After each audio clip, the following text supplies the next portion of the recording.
그렇습니다. 아멘. 예. 제 소개는 요 한 장으로 간단히 대체를 하도록 하겠습니다. 저는 이제 언론인이자 정치평론가나 시사평론가로 많이 활동을 해왔는데요. 현재는 주로 강연을 많이 또 하고 있습니다. 제가 이런 언론인이나 정치평론가, 시사평론가가 기도 제목들을 나눠드린다는 게 이제 쉬운 일은 아닙니다만은 이렇게 할 수밖에 없는 상황이 된 이유가 있습니다. 한국이 너무 혼란이 많기 때문에 그래요. 혼돈과 무질서라고도 볼 수가 있는데 거짓말이 많기 때문에 그렇습니다.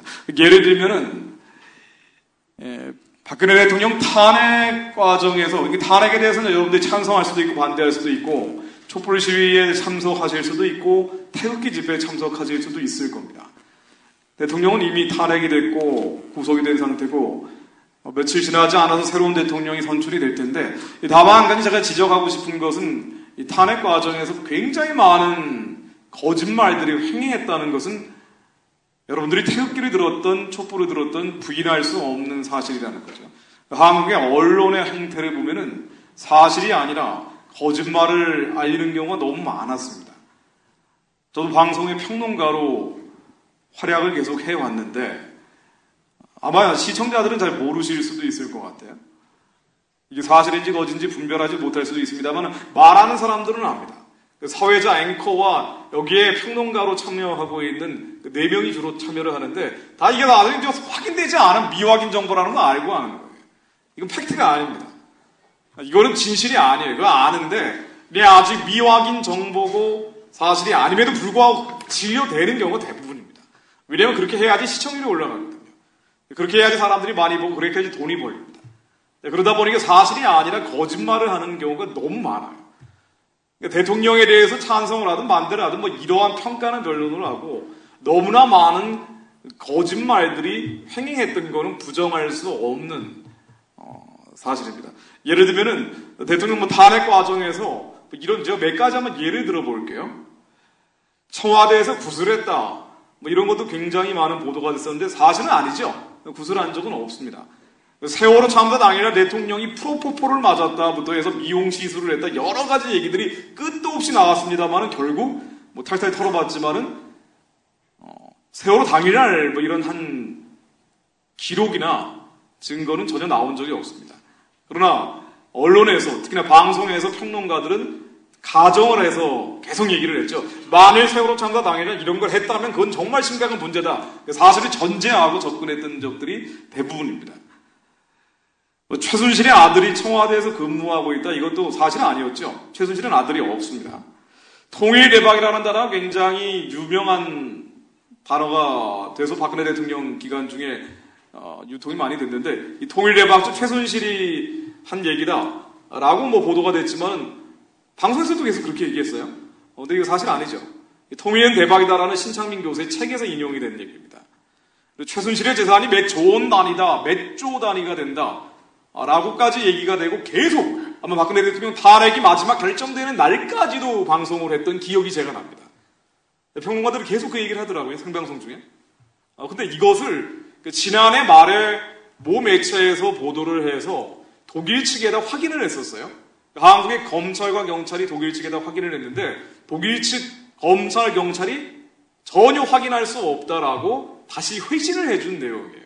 이 최순실의 재산이 정말 수조 원이 있는지 없는지 모르겠는데 어쨌든 이건 전혀 확인되지 않은 얘기인데도 불구하고 계속 나왔습니다. 수조 원 얘기, 빨간 금고, 파란 금고, 검은 금고 하면서. 근데 이게 대통령에 대해서 찬성 반대를 떠나서 언론이 확인되지 않은 미확인 첩보들을 너무나 많이 유통을 시키더라고요. 화장을 하고 왜곡을 하고 선동을 하고 심지어 조작도 서슴지 않는 것들을 저는 현장에서 그냥 들여다보고 있었습니다. 이런 얘기도 있었어요. 보안 손님이라고 해가지고 청와대 보안 손님이 뭐냐면은요. 밤에 프리패스하는 사람이에요. 청와대 들어가려면은 엄격한 통관 절차를 거쳐야 되는데 그거 없이 그냥 마구잡이로 들어가는 사람을 보안 손님이라고 합니다. 근데 이 보안 손님 중에 차은택이라고 구속된 사람 있죠. 대머리 CF 감독이 있잖아요.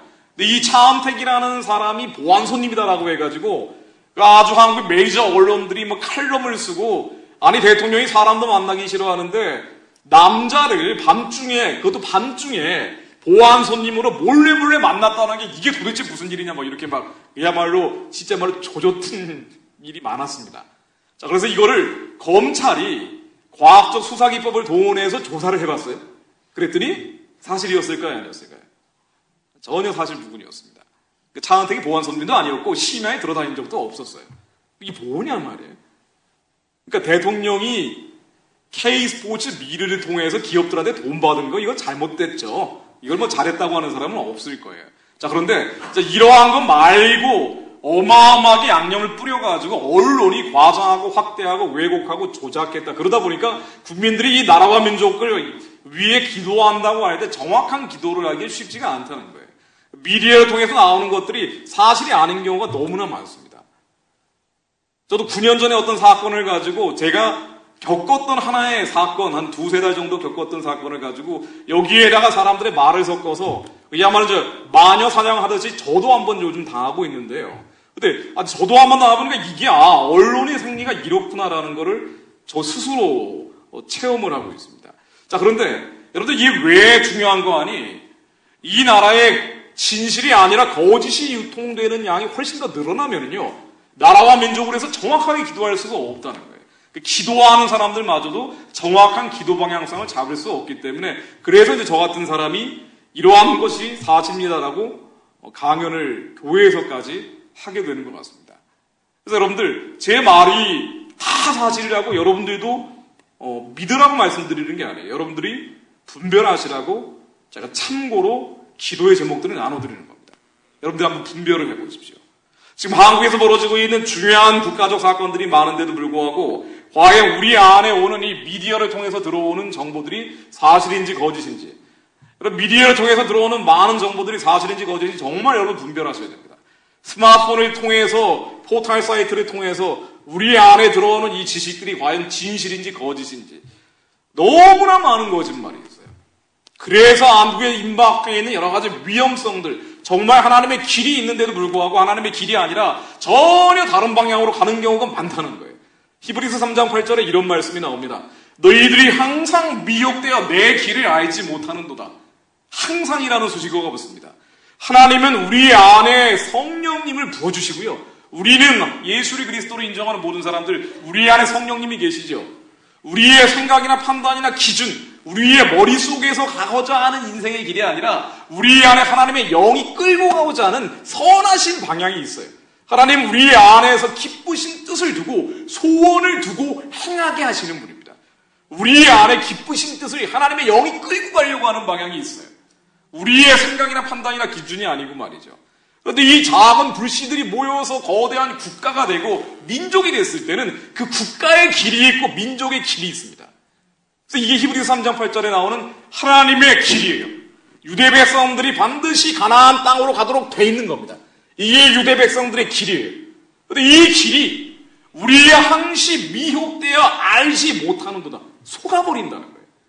우리가 속아버리니까 우리의 눈, 코, 입을 통해서 계속 잘못된 정보들이 들어오다 보니까 하나님의 길이 있는데 이 국가의 길이 삐껴나가버린다는 얘기입니다.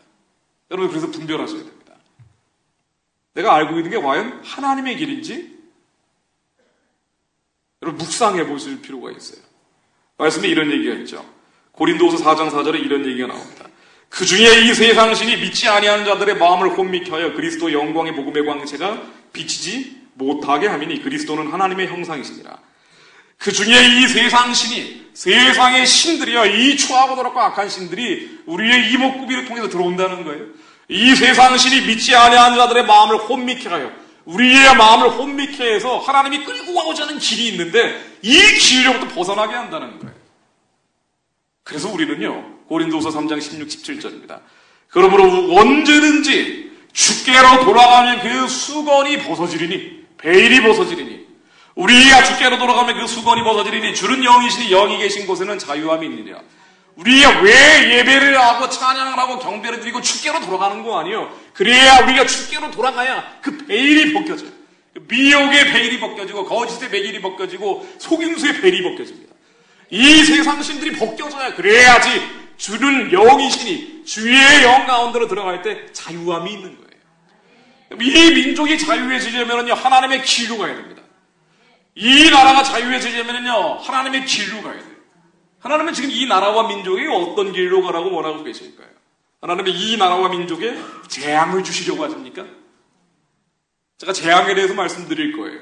성경에서 나오는 재앙은요, 칼과 기근이라고 표현됩니다. 하나님이 이 땅에 칼을 주기 원하실까요?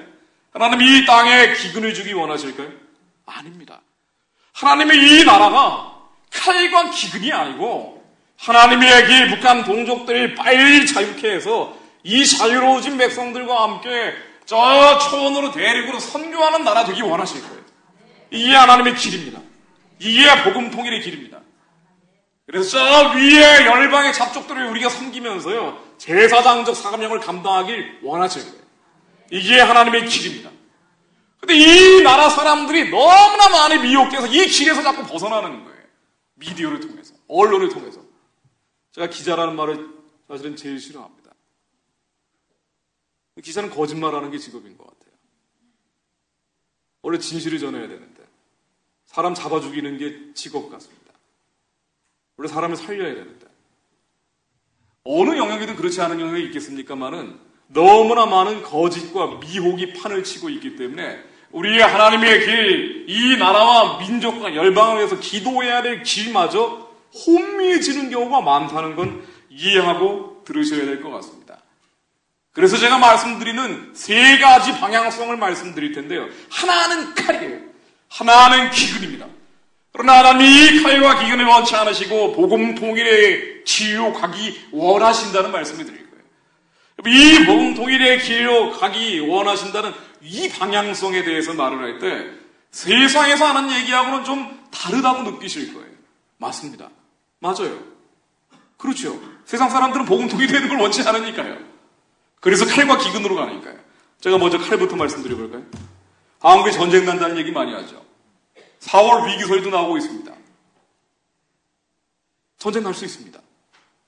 꼭 4월이 아니어도 언제든지 날 수 있는 거예요.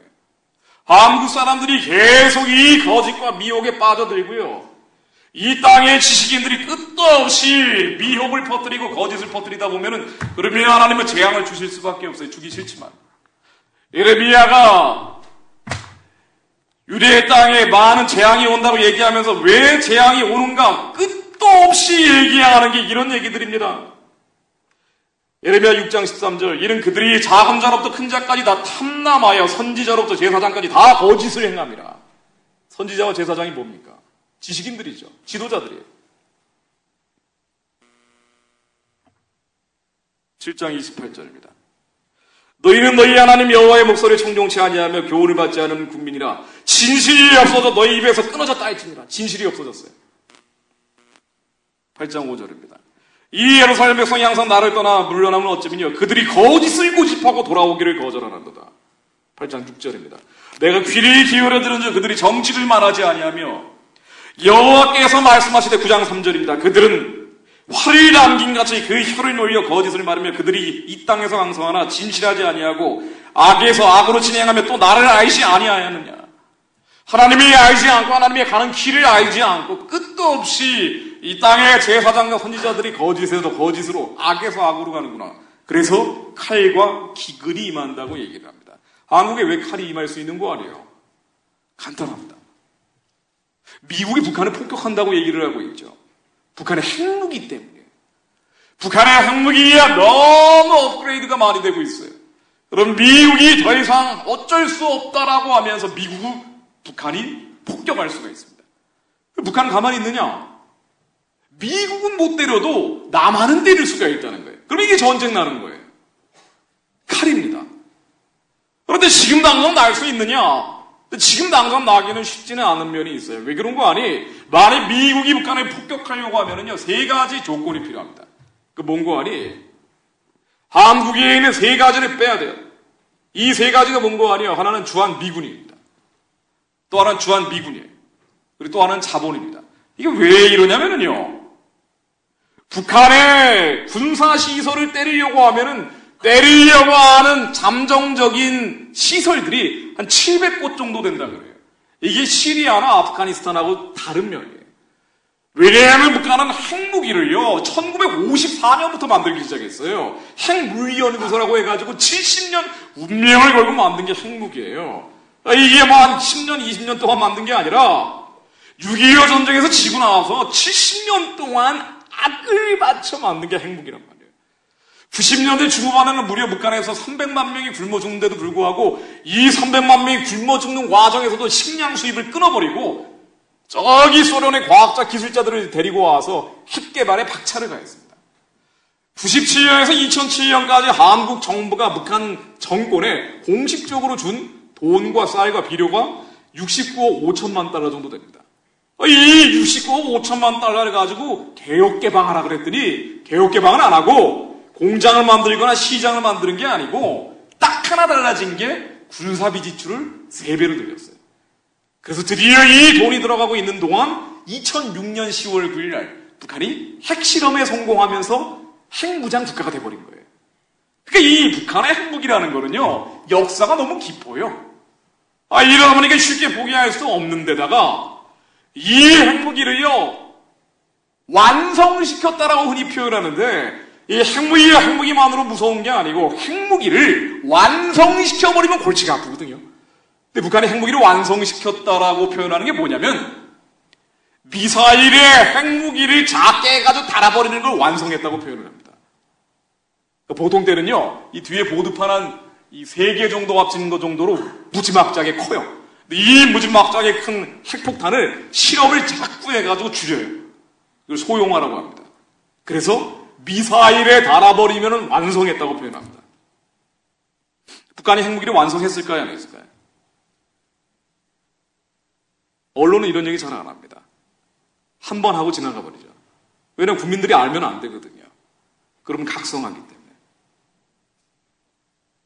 지난해 5차 핵실험을 통해서 북한이 핵무기를 소형화했습니다. 완성했습니다. 그래서 미국이 저러는 거예요. 괜히 저러는 게 아니라 이게 완성 단계가 아니고 소형화 단계가 아니면 별 문제가 아닌데 소형화해서 완성시켜버렸단 말이에요. 북한의 미사일이 세계에서 6번째란 말이죠.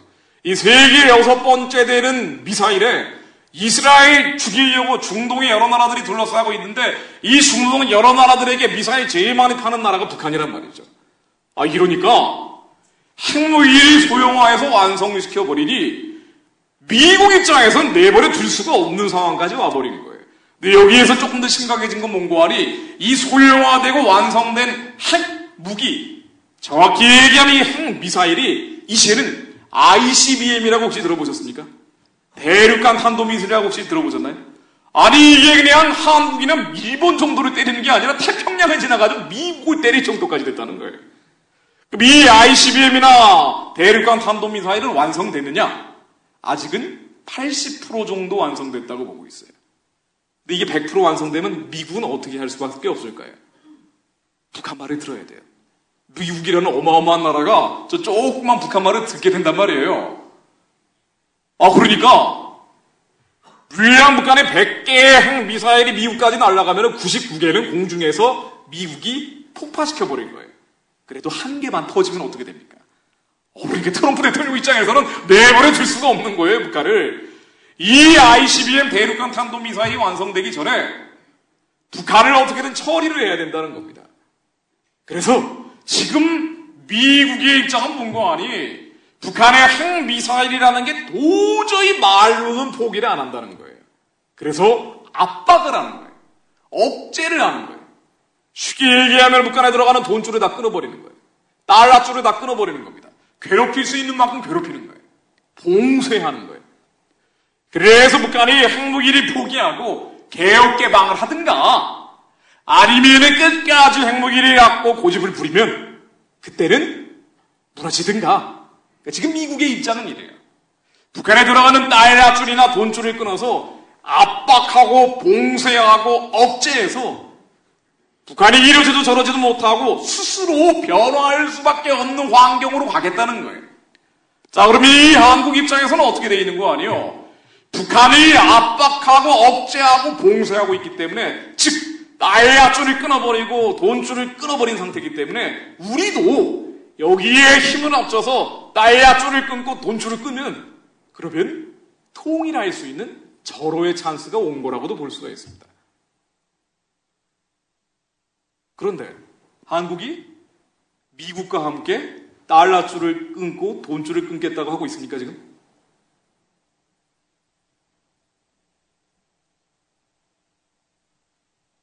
언론과 미디어가 전혀 이런 얘기를 정확히 얘기하지 않기 때문에 그렇게 되는 거예요. 정반대로 가고 있죠. 미국이 평화적으로 북한을 변화시킬 수 있도록 웬만하면 전쟁도 하고 싫어하는 나라예요. 북한 문제는 중국, 러시아가 붙어있기 때문에 골치가 아프단 말이에요. 그래서 달러줄과 돈줄을 끊으면 여기에 한국이 젓가락만 얹으면 북한의 변화를 이끌어내서 북한의 2,400만 동족들이 이제는 육신을 해방하고 영혼을 구원할 수 있는 절호의 기회가 온 거예요. 트럼프 대통령이 나오면서 한국도 여기에 보조를 맞추면 우리하지 않아도 자연스럽게 해결될 수 있는 결정적 기회가 온 거라고 볼 수도 있습니다. 근데 이제 한국은 어떻게 하겠다는 건고 아니요? 한국은 미국하고 관계를 끊겠다는 쪽으로 하고 있죠. 이번 대통령 선거에서 누가 대통령이 될지는 모르겠습니다만은 미국과 함께 북한에 들어가는 돈줄을 끊고 달러줄을 끊겠다는 것보다 오히려 미국과 관계를 끊어버리고 북한에 돈을 주고 달러를 주겠다는 쪽이 지금으로서는 여론조사대로라면은 아마 대통령이 당선될 가능성이 높습니다. 그래서 한국의 북한에 대한 정책이 미국과 정반대로 갈 가능성이 높아진 상태예요. 여러분들 사드 얘기 많이 들어보셨죠? 이 사드가 여기에서 아주 민감한 방아쇠 역할을 하고 있어요. 미국이 왜 북한을 폭격하겠다는 얘기까지 나오는 거 아니? 미국은 아직은 북한을 폭격하고 싶은 생각이 별로 없어요. 우리 양국하고 같이 힘을 합쳐가지고 북한에 들어가는 돈줄 달러줄 끊어서 변화를 일으키고 싶은데 만일 한국이 이걸 안 할 때는 그때는 미국이 독자적으로 행동할 수밖에 없다는 거예요. 그때는 미국이 북한을 폭격할 수도 있다는 얘기예요. 그래서 지금 당장은 미국이 북한을 폭격할 것 같지는 않습니다. 아까 제가 잠깐 보여드린 것처럼 미국이 북한을 폭격하려면은요 70년 동안 핵무기를 만들어 놓은 북한이 지하 갱도에다가 핵 미사일을 어디에다 숨겨놨는지 알 수가 없어요. 지금 추정되는 게 한 700군데 된다는 거예요. 저 시리아나 아프가니스탄 같은 데는 나대지의 사막에 드러나 있기 때문에 거기만 딱 때리고 오면 되는데 북한은 어디에 들어가 있는지가 알 수가 없어요. 그래가지고 700개 가운데 한 군데를 때리면 699개가 반격을 할 수가 있는 거예요. 이게 제일 골치 아픈 거예요. 2차 공격이죠. 아니 그래가지고 지금 당장 북한을 폭격하려면은요 한국 사람들이 얻어맞는 건 모르겠는데 남한에 있는 주한미국인은 뒤로 빼야 돼요. 13만 명 정도 됩니다. 근데 이 주한미군 빼는데 미국인 빼는데 한 3주 정도 시간이 걸린다 그래요. 또 하나는 주한미군이 3만 명 정도 있어요. 이 사람들도 전방에서 후방으로 빼야 돼요. 왜냐하면은 미국인 부모들 가운데 자기 자식들을 핵전쟁터에 보내려고 하는 사람들 단 한 명도 없습니다. 만일 자기 자식들이 이라크나 아프간에서 참전에 죽는 것이 아니라 핵전쟁터에서 죽었다 그러면 트럼프 대통령 불러나야 돼요. 그리고 주한미국인 13만 명이 빠지고 주한미군 3만 명이 뒤로 빠지면 같이 빠지는 게 있어요. 돈도 같이 빠집니다.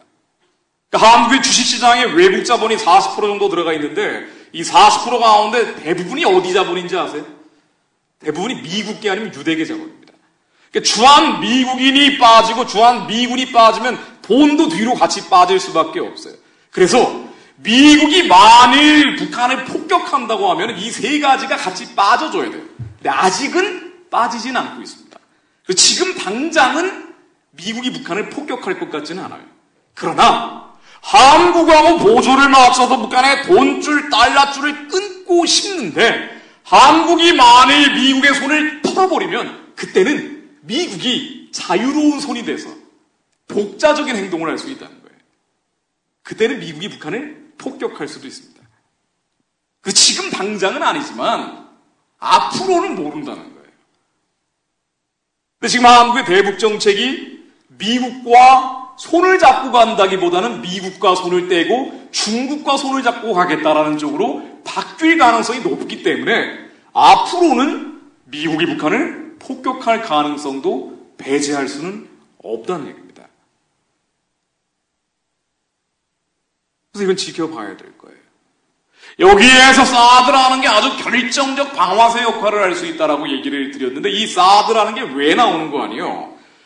북한의 핵미사일이 날아올 때 사드라는 미사일을 공중에서 무력화시키고 무효화시키는 거예요. 이 사드라는 미사일이. 왜 이 사드라는 미사일을 미국이, 같은 중국이 그렇게 반대하는데도 데리고 오는 거 아니에요? 한국 사람들을 지키려는 목적으로 가져오는 게 아니고, 이건 두 번째, 세 번째 목적이고요. 남한에 있는 주한미군이 13만 명과 주한미군 3만 명과 자본을 지켜야 되는 게 첫 번째 목적이에요.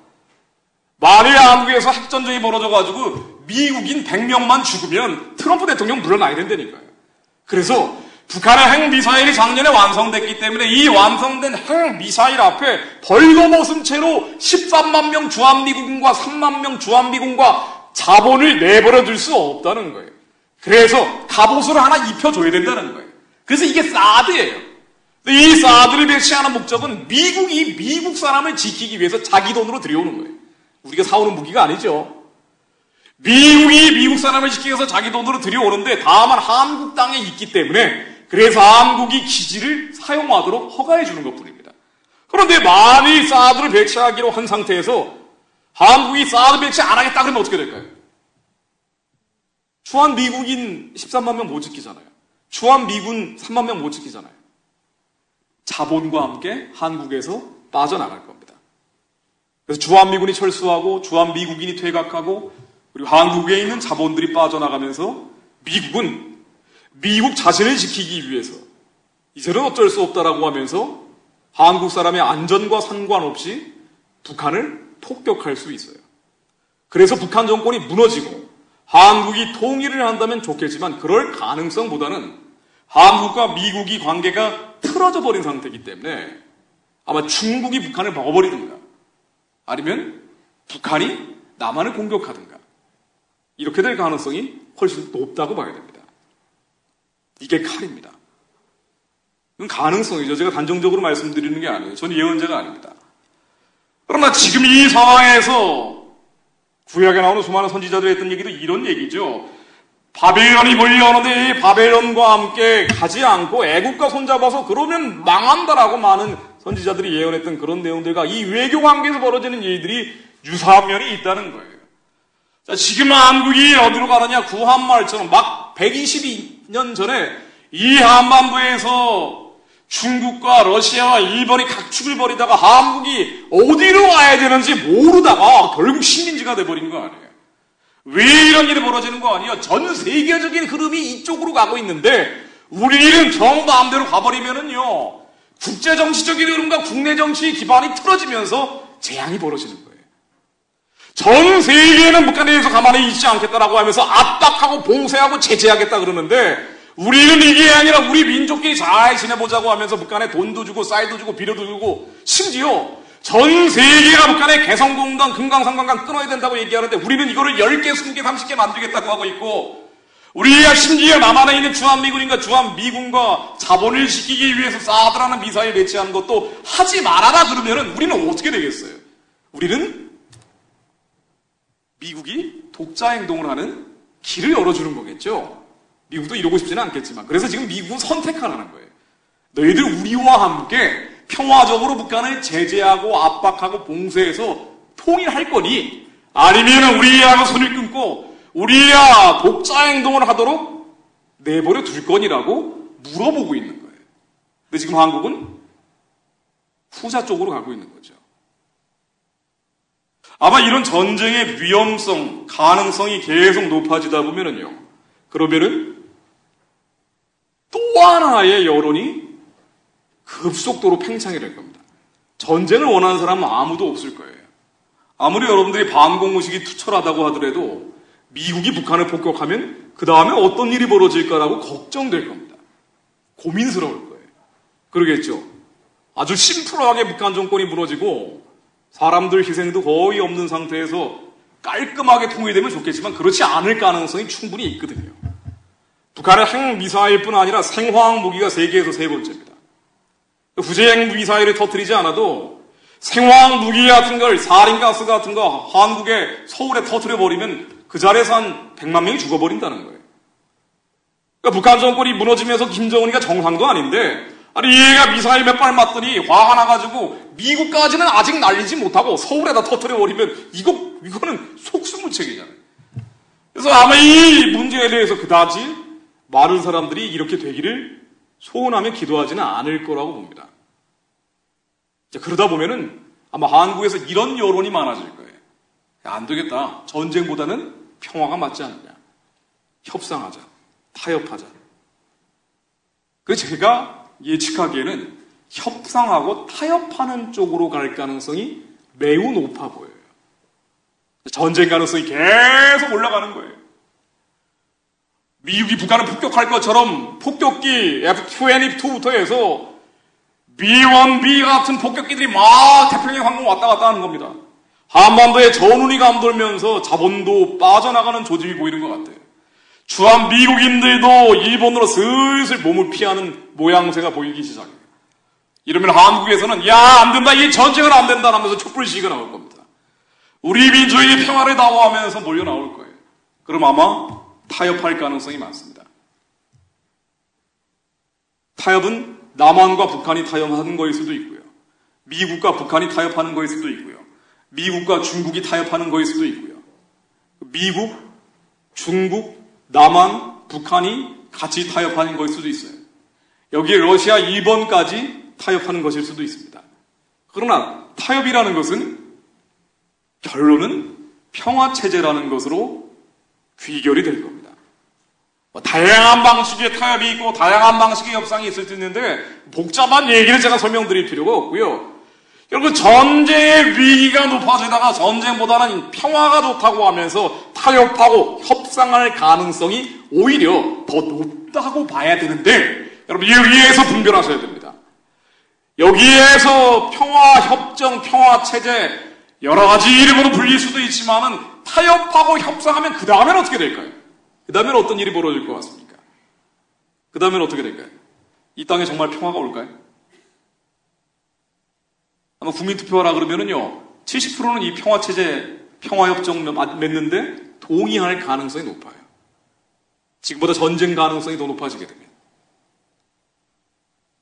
예전의 역사에서 평화협정, 평화체제를 맺은 적이 한 번 있었죠. 혹시 어딘지 기억하십니까? 우리 주변 역사에서, 현대 역사에서요, 평화협정과 평화체제를 한국과 아주 유사한 상태에서 맺은 적이 있어요. 잠깐 생각해 보십시오. 제가 물 뚜껑을 딸 동안.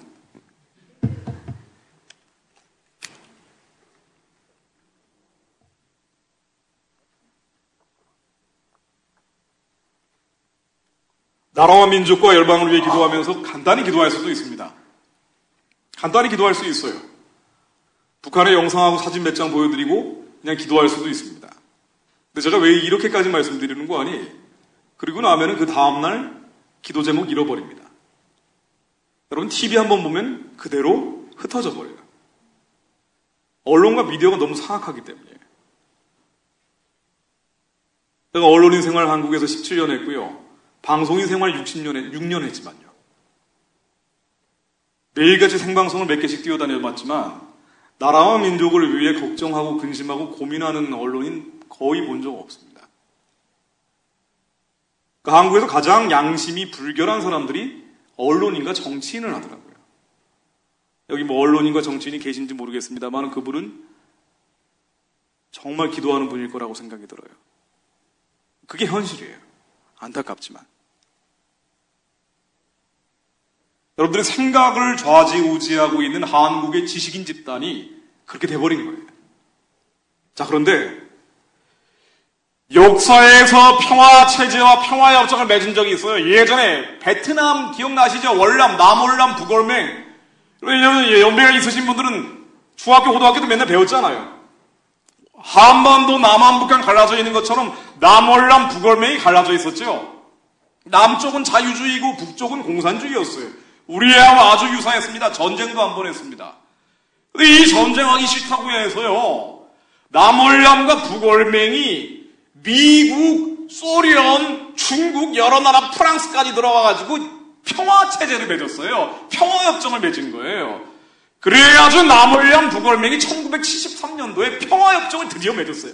평화가 온 줄 알았죠. 우리하고 아주 상황이 유사했던 게요. 남월남에 있는 사람들은요, 북월맹이 워낙 가난하고 굶주리기 때문에 10년 안에 망한다 그랬어요. 저 체제는 금방 망할 것이다. 우리가 게다가 군사력도 어마어마하게 높지 않냐. 그 당시에 남월남의 공군 능력이 세계에서 4번째였습니다. 북월맹은 어차피 오래 못 갈 거라고 봤어요. 그런데 이 평화협정과 평화체제를 맺으면 반드시 따라가는 조건이 있어요. 뭔지 아십니까? 우리가 만약에 평화협정과 평화체제를 맺어요. 협상하고 타협하게 되면 반드시 해야 되는 게 있어요. 그게 뭔지 아세요? 평화로운 상태가 됐기 때문에. 그냥 제가 북한 영상하고 사진만 보여드릴까요? 여러분 정확히 기도하셔야 됩니다. 반드시 평화체제 평화협정을 맺게 되면 외국 군대가 철수해야 돼요. 왜냐하면 평화로운 상태가 됐기 때문에. 그래서 남한에 있는 외국 군대도, 북한에 있는 외국 군대도 다 자기 나라로 돌아가야 돼요. 만일 우리가 북한하고 남한이 타협을 하든, 아니면 미국하고 북한이 타협을 하든, 아니면 미국과 중국이 타협을 하든, 평화협정, 평화체제 한마디로 협상하고 타협하게 되면은 반드시 한반도를 평화로운 상태로 만들기 위해서 외국 군대가 나가야 돼요. 근데 외국 군대가 어디에 있습니까? 남한에만 있죠. 남한에 있는 주한미군이 빠져나가야 돼요. 그럼 주한미군이 빠져나가면 어떻게 돼요? 주한 미국인들도 상당수가 빠져나가겠죠. 그러면 한국에 있는 자본도 상당 부분 빠져나가게 될 겁니다. 우리가 전쟁이 아니라 평화를 원한다고 하면서 타협하고 협상하고 평화체제, 평화협정이라는 그럴싸한 이름으로 가기 시작하면 반드시 한국은 미국과의 관계가 끊어지면서 자본이 빠지고 사람이 빠져나가며 경제적으로 어려워질 겁니다. 이게 기근입니다. 사실 이 칼과 기근 둘 사이에서 선택의 여지가 다른 게 있다면 좋겠는데 인간적으로는 선택의 여지는 둘 중에 하나로 가고 있는 건 분명해요. 지금까지 선택 안 해도 되는데 왜 우리가 이 선택의 기로에 서 있느냐? 왜 그러냐면 핵무기가 완성됐기 때문이에요. 이 핵무기가 나오기 전에 무슨 수를 써서라든 막았어야 돼요. 이 핵무기가 완성된 다음에 무슨 수를 써서라도 폐기시켰어야 돼요. 근데 이 핵무기가 완성돼서 미국을 때릴 정도가 돼버리니까 이제는 협상의 카드를 북한이 줘버리는 거예요. 이 평화체제 평화협정이요, 남한과 북한 사이에서는 연방제 통일이라고도 부릅니다. 제가 어려운 얘기 딱 5분만 더 드리고 이제 쉬운 얘기를 말씀드려 볼게요. 제가 먼저 어려운 얘기를 말씀해 드립니다. 평화의 협정, 평화체제, 저기 예전에 베트남처럼 맺고 나면은요, 남한과 북한 사이에서는 이제 한반도에서 미군이 나갔기 때문에 통일하자는 쪽으로 가게 돼요. 이게 연방제 통일입니다. 이 연방제 통일은 뭔가 아니에요? 제가 설명을 한번 드려볼게요. 남한과 북한을 위성으로 찍으면은요, 남한은 환하고 북한은 까맣게 나옵니다. 남한은 영적으로 하나님을 부를 수 있는 자유가 있고 북한은 하나님 부를 수 있는 자유가 없기 때문에 저렇게 빛과 어둠으로 갈라졌는지도 모르겠어요. 근데 남한은 잘 살고 북한은 못 살기 때문에 저렇게 사진이 나오겠죠. 자, 영이 남과 북이 다르기 때문에 갈라진 것이라고도 볼 수가 있는데요. 통일은 뭔고 하니 영이 하나가 되는 거예요. 남한은 하나님 부를 자유가 있고 북한은 하나님 부를 자유가 없습니다. 여러분들 잘 아시고 계시죠? 통일이라는 건 하나님 부를 자유 안에서 통일이 되든가 아니면 하나님 부를 자유가 다 빼앗기는 통일이 되든가 둘 중에 하나예요. 빛으로 통일되든가 어둠으로 통일되든가 둘 중에 하나라는 거예요. 통일은 이 두 가지 중에 어느 하나를 선택하는 거라는 거예요. 그렇지 않은 것은 다 공존입니다. 우리가 통일한다고 하면은요, 남과 북이 적당히 타협해서 협상해서 통일한다고 말을 하지만 실제로는 통일은 북한이 주도하는 적화 통일이 되든가 아니면 한국이 주도하는 자유 통일이 되든가 둘 중에 하나예요.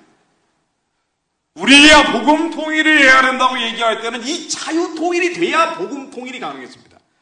북한 땅에 자유가 선포돼야, 그래야 하나님, 예수님, 성령님을 부를 자유가 선포되면서 복음으로 통일이 되는 거예요. 무슨 말씀인지 아시겠죠? 통일은 정확히 두 가지라는 거예요.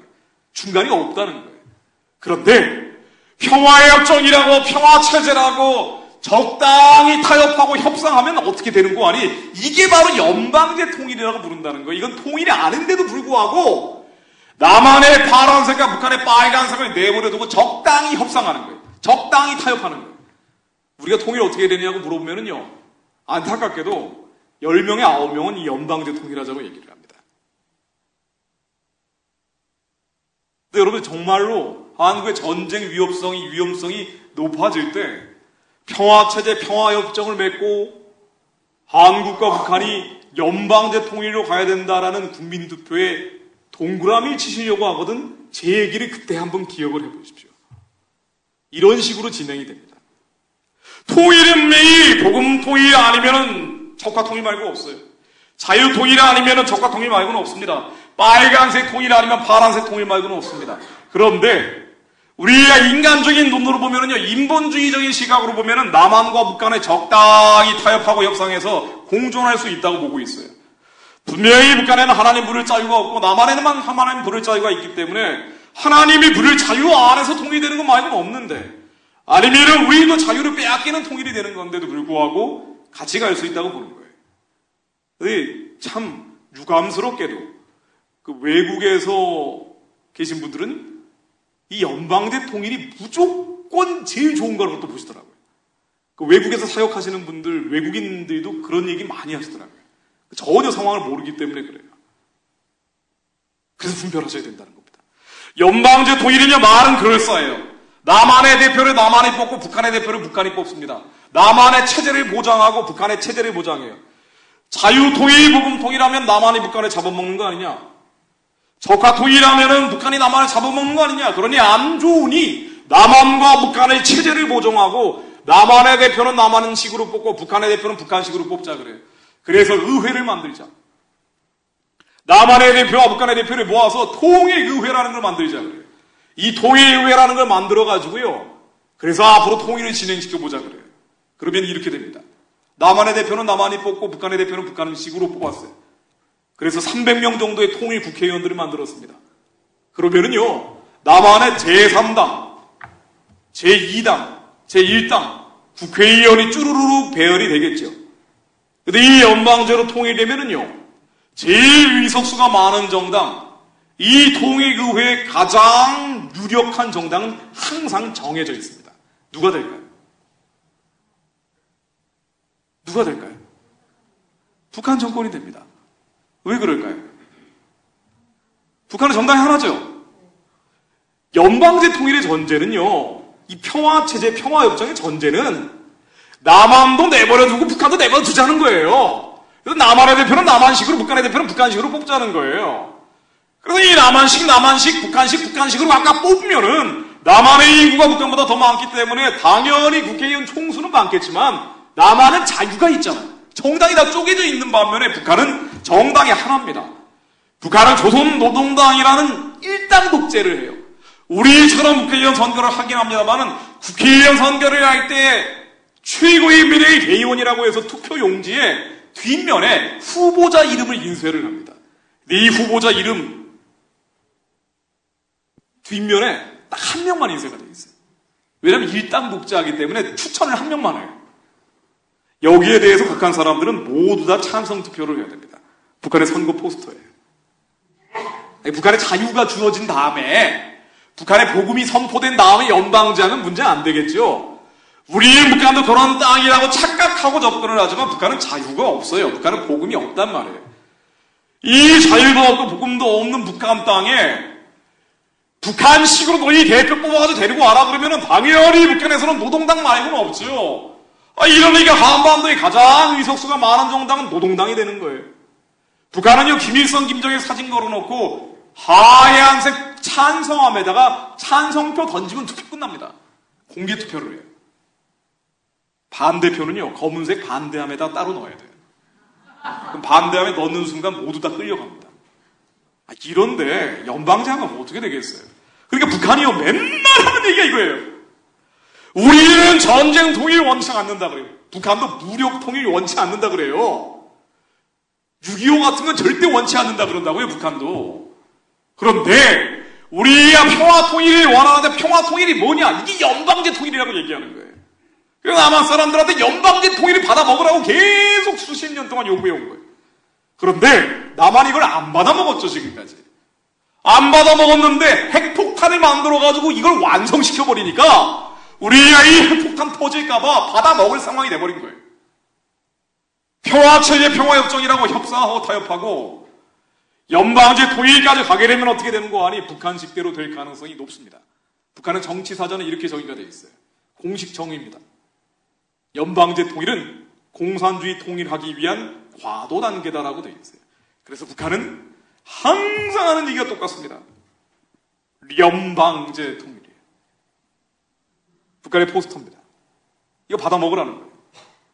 여러분, 앞으로 한반도에서 이 칼의 가능성이 높아지면서 전쟁의 분위기가 조성이 되고 불안해진 국민들은 타협해라, 협상해라라는 목소리가 나오면서 이 전쟁의 위기의 정점에 광화문 일대가 촛불 시위로 다시 뒤덮이고 전쟁이 아니라 평화를 다오하면서 타협하고 협상으로 갈 때 그 이후에 벌어질 일들이 어떤 것인지는 상상해 보십시오. 주한미국인이 빠지고 주한미군이 빠지고 그리고 자본이 빠지면서 기근이 임할 거예요. 그래서 이 말씀을 한번 인용해 봅니다. 예레미야 34장 17절입니다. 그러므로 나 여호와가 이같이 말하노라. 너희가 나를 듣지 아니하고 각기 형제와 이웃에게 자유를 선언하는 것을 실행치 아니하였은지 내가 너희에게 자유를 선언하여 너희를 칼과 연병과 기근에 붙이리라.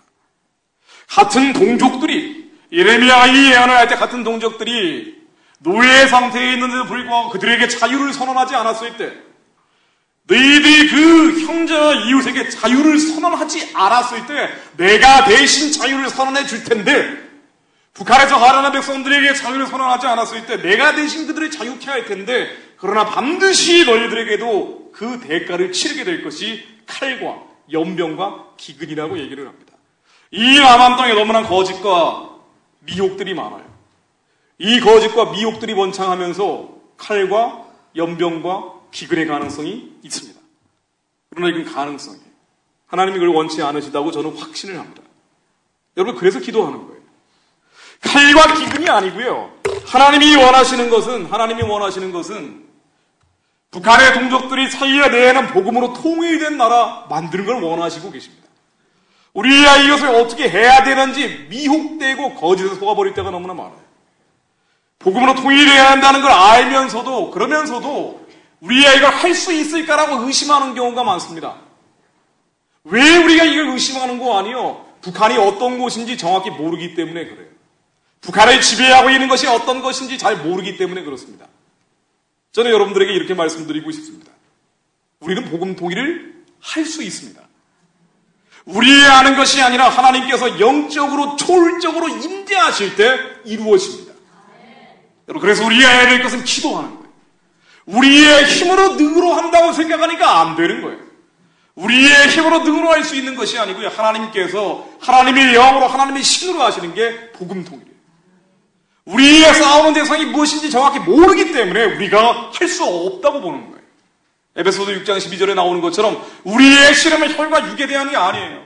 정사 권세 어둠의 세상 주관자 하늘에 있는 악한 영들에 대한 거예요. 북한을 지배하고 있는 악한 영들이 무엇인지 우리가 잘 모르기 때문에 우리가 어떻게 기도해야 되는지 미혹이 빠져버려요.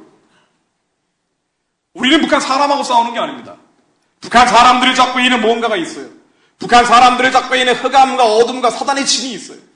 우리가 이것이 무엇인지 알면 예수 그리스도 이름으로 기도할 때 예수께서 행하시는 거예요. 여러분, 그래서 복음 통일의 제3의 길을 말씀드리려는 거예요. 칼과 기근은요, 여러분 간헐적으로 느끼셨고 아마 앞으로도 더 느끼실 수 있어요. 그러나 이 현상을 보고 누르지 마십시오. 지금 제가 예방주사를 놔버렸기 때문에 앞으로 그런 일들이 벌어져도 별로 동요하실 필요가 없다는 얘기예요. 하나님은 그걸 원하시는 게 아니에요. 하나님은 복음 통일하게 원하시는 분입니다. 우리가 싸우는 대상이 무엇인지를 알고 예수의 이름으로 기도하는 게 중요한 거예요. 북한 사람들이 잡고 있는 게 있습니다. 북한 사람들이 잡고 있는 흑암과 어둠과 사단의 신이 있어요. 김일성, 김정일을 신처럼 만들어 놓은 태양 숭배. 여러분, 이거를 주체 사상이라고 부릅니다. 영상 먼저 보여드릴게요. 영상 유명한 영상이죠. 개안수술 영상이에요. 북한에 실명한 사람들이 너무 많아요. 가난하기 때문에, 굶주리기 때문에.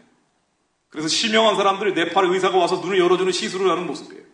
눈 열리자마자 모습을 한번 보십시오. 의사한테 고맙다는 말을 안 합니다. 김일성 만세, 김정일 만세를 릴레이로 부르기 시작합니다.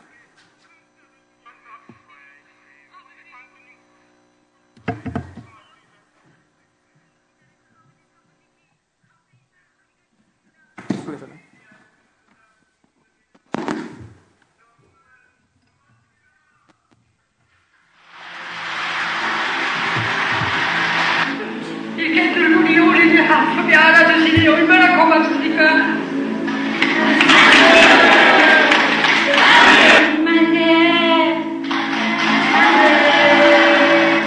제가 다 하지 못한 충성과 활성을 우리 아들딸이 다 수록하며 우리 장군님을 전세만세 반대로 모시겠다는 것을 굳게 교리한다. 이제 원수들을 이 땅에서 완전히 소멸할 때까지 선에서 총을 든든히 들어주고 이제 침략자들을 철저히 소멸할 것입니다. 저는 대련이여 온 가족들과 함께 충성을 다하겠습니다.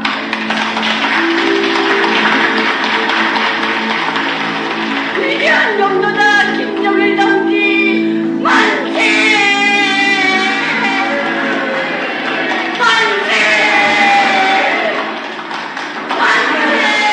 북한 사람들이 실제로 살아가는 모습이죠. 복음 통일이 왜 가능한 거 아니요? 우리 안의 현상으로 보면은요, 북한의 내구성이라고 하죠. 북한 정권의 그 흔들리는 정도가 심해졌기 때문에 그래요. 북한 안에 복음 들어가는 비율들이 굉장히 많아졌고, 그 안에 흔들리는 정도로 이른바 급변 사태라는 거로 쾅 하고 무너질 가능성이 많아지고 있는 게 사실입니다. 아니, 뭐 박근혜 대통령 탄핵되고 남한의 급변 터질 줄 알았겠어요? 북한 급변이 먼저 터질 줄 알았죠.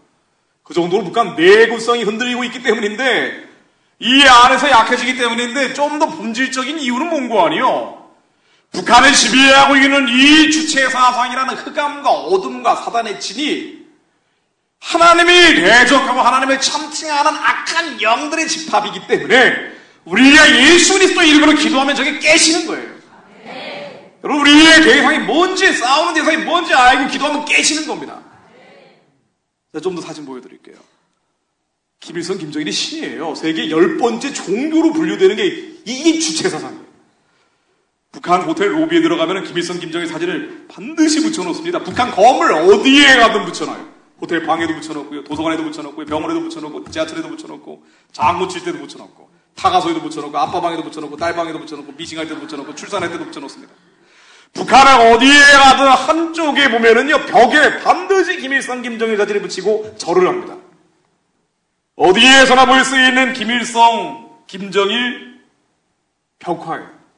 구호는 똑같아요. 영원한 수령 김일성 동지는 우리와 함께 계신다. 영원한 지도자 김정일 비서는 우리와 함께 계신다. 이거 많이 들어보지 않으셨습니까? 임마누엘에서 김일성, 김정일을 바꿔놓은 거예요. 김일성이 어린 시절에 기독교인이었죠. 18살 될 때까지 기독교인이었어요. 그 어머니가 강반성 아닙니까? 이래가지고 기독교하고 나중에 공산주의 섞어놓은 거예요. 이게 주체사상이에요. 이 민족의 한이라고 볼 수 있는 민족주의적인 정서에다가 이 기독교를 섞어가지고 새로운 신흥 종교를 만들어버린 겁니다. 북한은 종교국가예요. 그래서 김일성, 김정일이 영생해야 한다고 하는 영생탑을 저렇게 많이 세워놨습니다. 이게 한 5천여 개가 넘는데요. 형생탑들이 주체사상에 따르면 사람 생명이 2개가 있어요. 하나는 겉생명, 또 하나는 속생명. 많이 들어보셨죠? 겉생명은 낡고 후패해도 속생명은 영원히 날로 새롭다고 되어 있어요. 근데 이미 영생하고 있는 게 누구냐? 김일성, 김정일이라는 거예요. 참 희한하죠. 근데 이 희한한 주체사상을 남한에서도 믿고 따르는 사람들이 무진장 많습니다. 제가 연세대학교 법과대학을 나왔는데 저는 사법시험 준비를 하루도 안 했어요. 저희 아버님이 법대 교수셔가지고 억지로 갔습니다. 저는 철학과 간다는 거를 철학과 가면은 집 나가라 그래가지고 어쩔 수 없이 갔습니다. 대학 들어간 첫날부터 집을 나가면서 방랑 사초원을 하기 시작했는데 지금까지 하고 있는 것 같아요. 그런데 제 주변에서 주사 맞은 친구들이 꽤 많았어요. 이 주사 맞은 거는 주체 사상에 심취한 친구들을 주사 맞았다고 표현을 했습니다. 이 주사 맞은 친구들이요, 나중에 반드시 사법시험이 되더라고요. 혁명정신으로 갔기 때문에, 얘네들은 그 선배들, 주사 맞은 선배들이 와서 주사 맞은 후배들은 또 가르쳐줘요. 판사, 검사, 변호사라고 하고, 나중에 언론인이 되고 정치인이 되더라고요. 이 친구들은 밥 먹을 때도 식기도 할 때도 위대한 수령 김일성 동지 만세하고서 밥을 먹습니다. MT 가면은 위대한 수령 김일성 동지 만세, 김일성 김정일 사진 걸어놓고 충성맹세예요. 근데 이걸 왜 이렇게 잘하냐고요, 제가. 저도 해봐서 알아요. 저는 중3 때 북한의 대남 방송 들었어요. 저희 아버님이 전라남도 해남 출신입니다. 저희 어머님은 전라남도 광진이에요. 그래도 전남 출신들 많이 계실지 모르지만 저희 친척 중에도 1980년 광주 민주항쟁 때 다치신 분도 있어요. 한이 맺혔죠. 전두환이 집권을 하는 걸 보고 참을 수가 없었어요. 저희는 삼형제였는데 낙지 문어 반찬 나오면은요, 삼형제가 포크를 들고 전두환의 대갈통에서 막 찍고 그랬어요. 근데 분위기가 살벌했습니다. 밥을 풀 때 이 주걱 모양의 밥을 풀면은요, 일부러 막 부러뜨려요. 이순자의 주걱 하면서. 한국은 잘못 태어난 나라라고 봤어요. 근데 이 주체 사상의 영향을 받기 시작할 때 저희 형님들이 다 386세대이기 때문에 그 영향을 저도 받기 시작하는데 이 영향을 받기 시작하니까 교회는 안 나가게 되더라고요. 그러면서 김일성이 대단한 영웅이라고 생각을 하고 아예 이 대단한 영웅을 지나서 이 민족의 유일한 영웅이라고 보기 시작했습니다. 몰래 밤에 북한에서 나오는 방송 들었어요. 중3이. 제가 앞에 나가가지고 저 반장 같은 거 많이 했는데요. 애들 모아놓고 너희들 왜 주한미군이 철수해야 되는지 알아? 맨날 선동질하고 다녔습니다. 아니 근데 주한미군이 철수하는 건 좋은데 왜 반드시 철수해야 된다 그럴까요? 국가보안법이 반드시 없어져야 된다고 봤어요. 이거는 반인륜 폐륜적 법안이라고 막 소리를 지르고 다녔습니다. 아니 그런데 없어질 수도 있는데 왜 반드시 없어져야 된다고 보냐고요. 이게 주체사상의 영향이죠. 주한미군이 철수해서 그래서 아직 해방되지 않은 남부 조국이 이미 해방된 북부 조국에 의해서 해방돼야 된다는 거예요. 그래서 미군이 나가야 돼요. 국가보안법이 없어져야 그래야지 주체사상을 마음껏 주장할 수 있다는 거예요. 그래서 연방제로 통일해야 된다는 거로 귀결됐습니다. 언제나 그랬어요.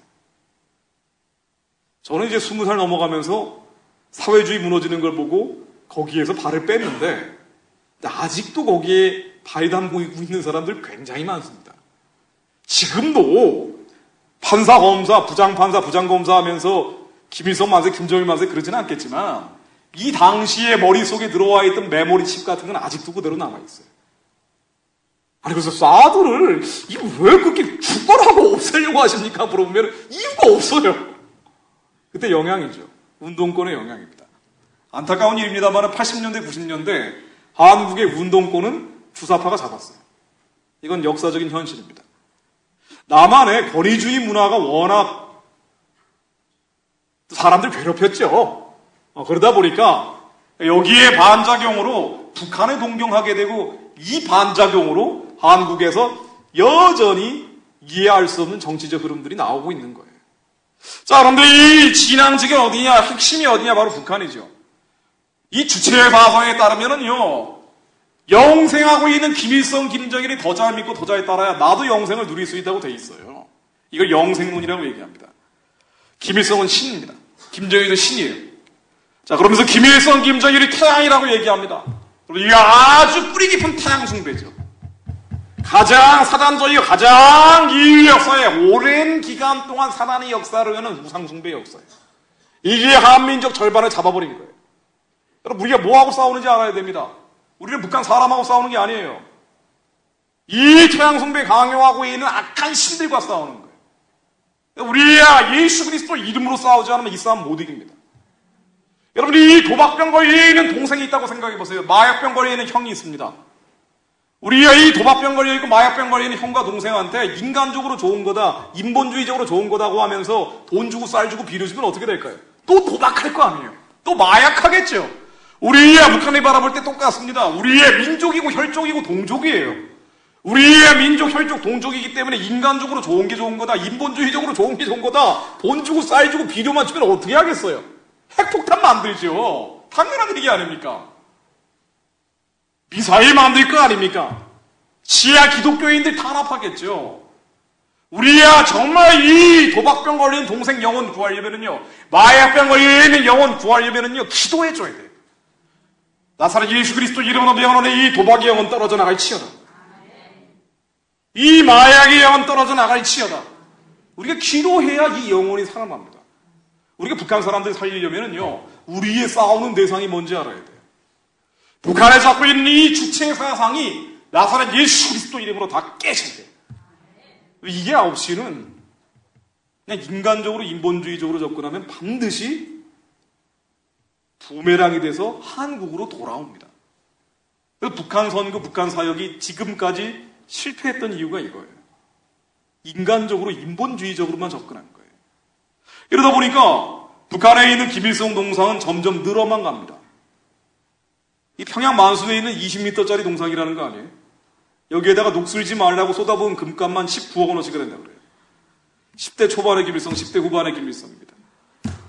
행군하는 김일성, 쌍견 김일성, 오른돈 김일성, 앉아있는 김일성, 왼손 든 김일성, 왼손 뻗은 김일성, 총금술하는 김일성, 오른손 든 김일성, 소녀를 안고 있는 김일성, 소녀를 안고 있고 소녀를 오른쪽으로 보낸 김일성, 나이가 들기 시작하죠. 배가 나오기 시작합니다. 30대, 40대, 50대, 60대, 70대 나이가 계속 들어가다가 농사 수확을 기뻐하는 김일성, 말 탄 김일성, 금을 좀 많이 섞은 김일성, 금을 많이 섞어서 아랫도를 자른 김일성, 대리석을 서 있는 김일성, 앉아있는 김일성, 또 서 있는 김일성, 다시 서 있는 김일성, 기타 등등 다 합치면 38,000개 정도 된다 그러고요. 김일성 동상 옆에 김정일 동상을 같이 세우고 있습니다. 북한 돈 많아요. 사이도 많습니다. 비료도 많아요. 이런 데 쓰는 거예요. 악신들이 있기 때문에. 이걸 쌍쌍동상이라고 부릅니다. 38,000 곱하기 2라고 불러요. 여기에 북한 사람들이 다 나와서 절해야 됩니다. 왜 우상 숭배하지 말아야 되죠? 우리의 하나님 아닌 것들에게 머리 조아릴 때 악신들이 다 들어오죠. 그 영적인 자연스러운 현상입니다. 그래서 3, 4대까지 저주가 갑니다. 김일성 동상에 절을 할 때 온갖 악한 것들이 다 들어올 거예요. 안타깝게도 남한에 있는 목사님들도 그냥 의뢰라고 하면서 김일성 동상에서 절한 분들이 너무 많아요. 그러다 보면 분별이 안 되는 거예요. 북한만 갔다 오면 분별이 안 돼요. 그 뭐하고 오셨어요? 나 아무것도 안 했는데. 그냥 김일성 동상의 의뢰라 그래서 저했던 것 뿐인데. 일제시대의 신사참배는 국가 의뢰라고 했습니다. 여러분 이게 어떤 영적 의미를 갖고 있는지 아셔야 돼요. 하나님이 아닌 것들에게 북한 2,400만 동포들은 머리를 조아리게 되어 있습니다. 국가 차원에서 우상숭배를 강요합니다.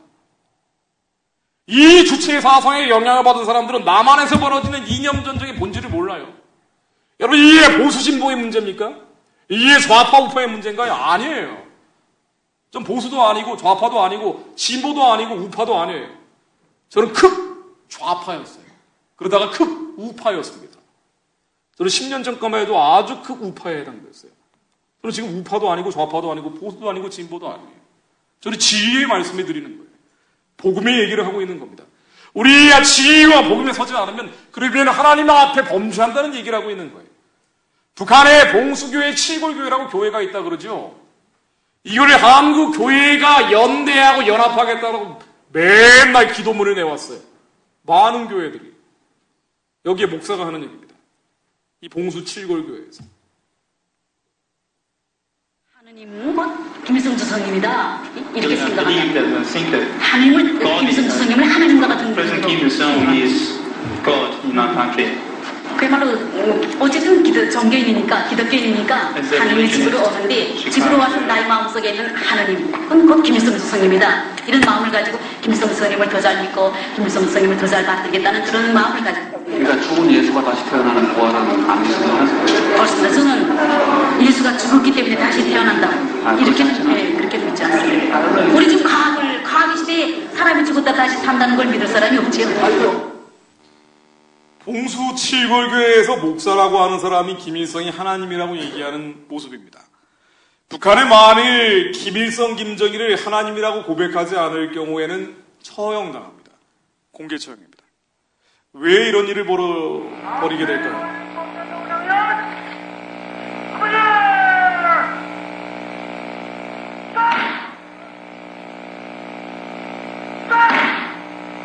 봉수 칠골교회에서 하나님이 김일성이라고 얘기하고 처형당하고 있는 사진과 영상들을 전시회를 통해 본 어린이들이 기도 편지를 쓰는 내용입니다. 하나님, 감옥에 있는 사람들을 구해주세요. 북한 사람들은 다 감옥에 갇혀 있는 상태죠. 저 사람들이 왜 불쌍한 거 아니? 못 먹어서가 아니에요.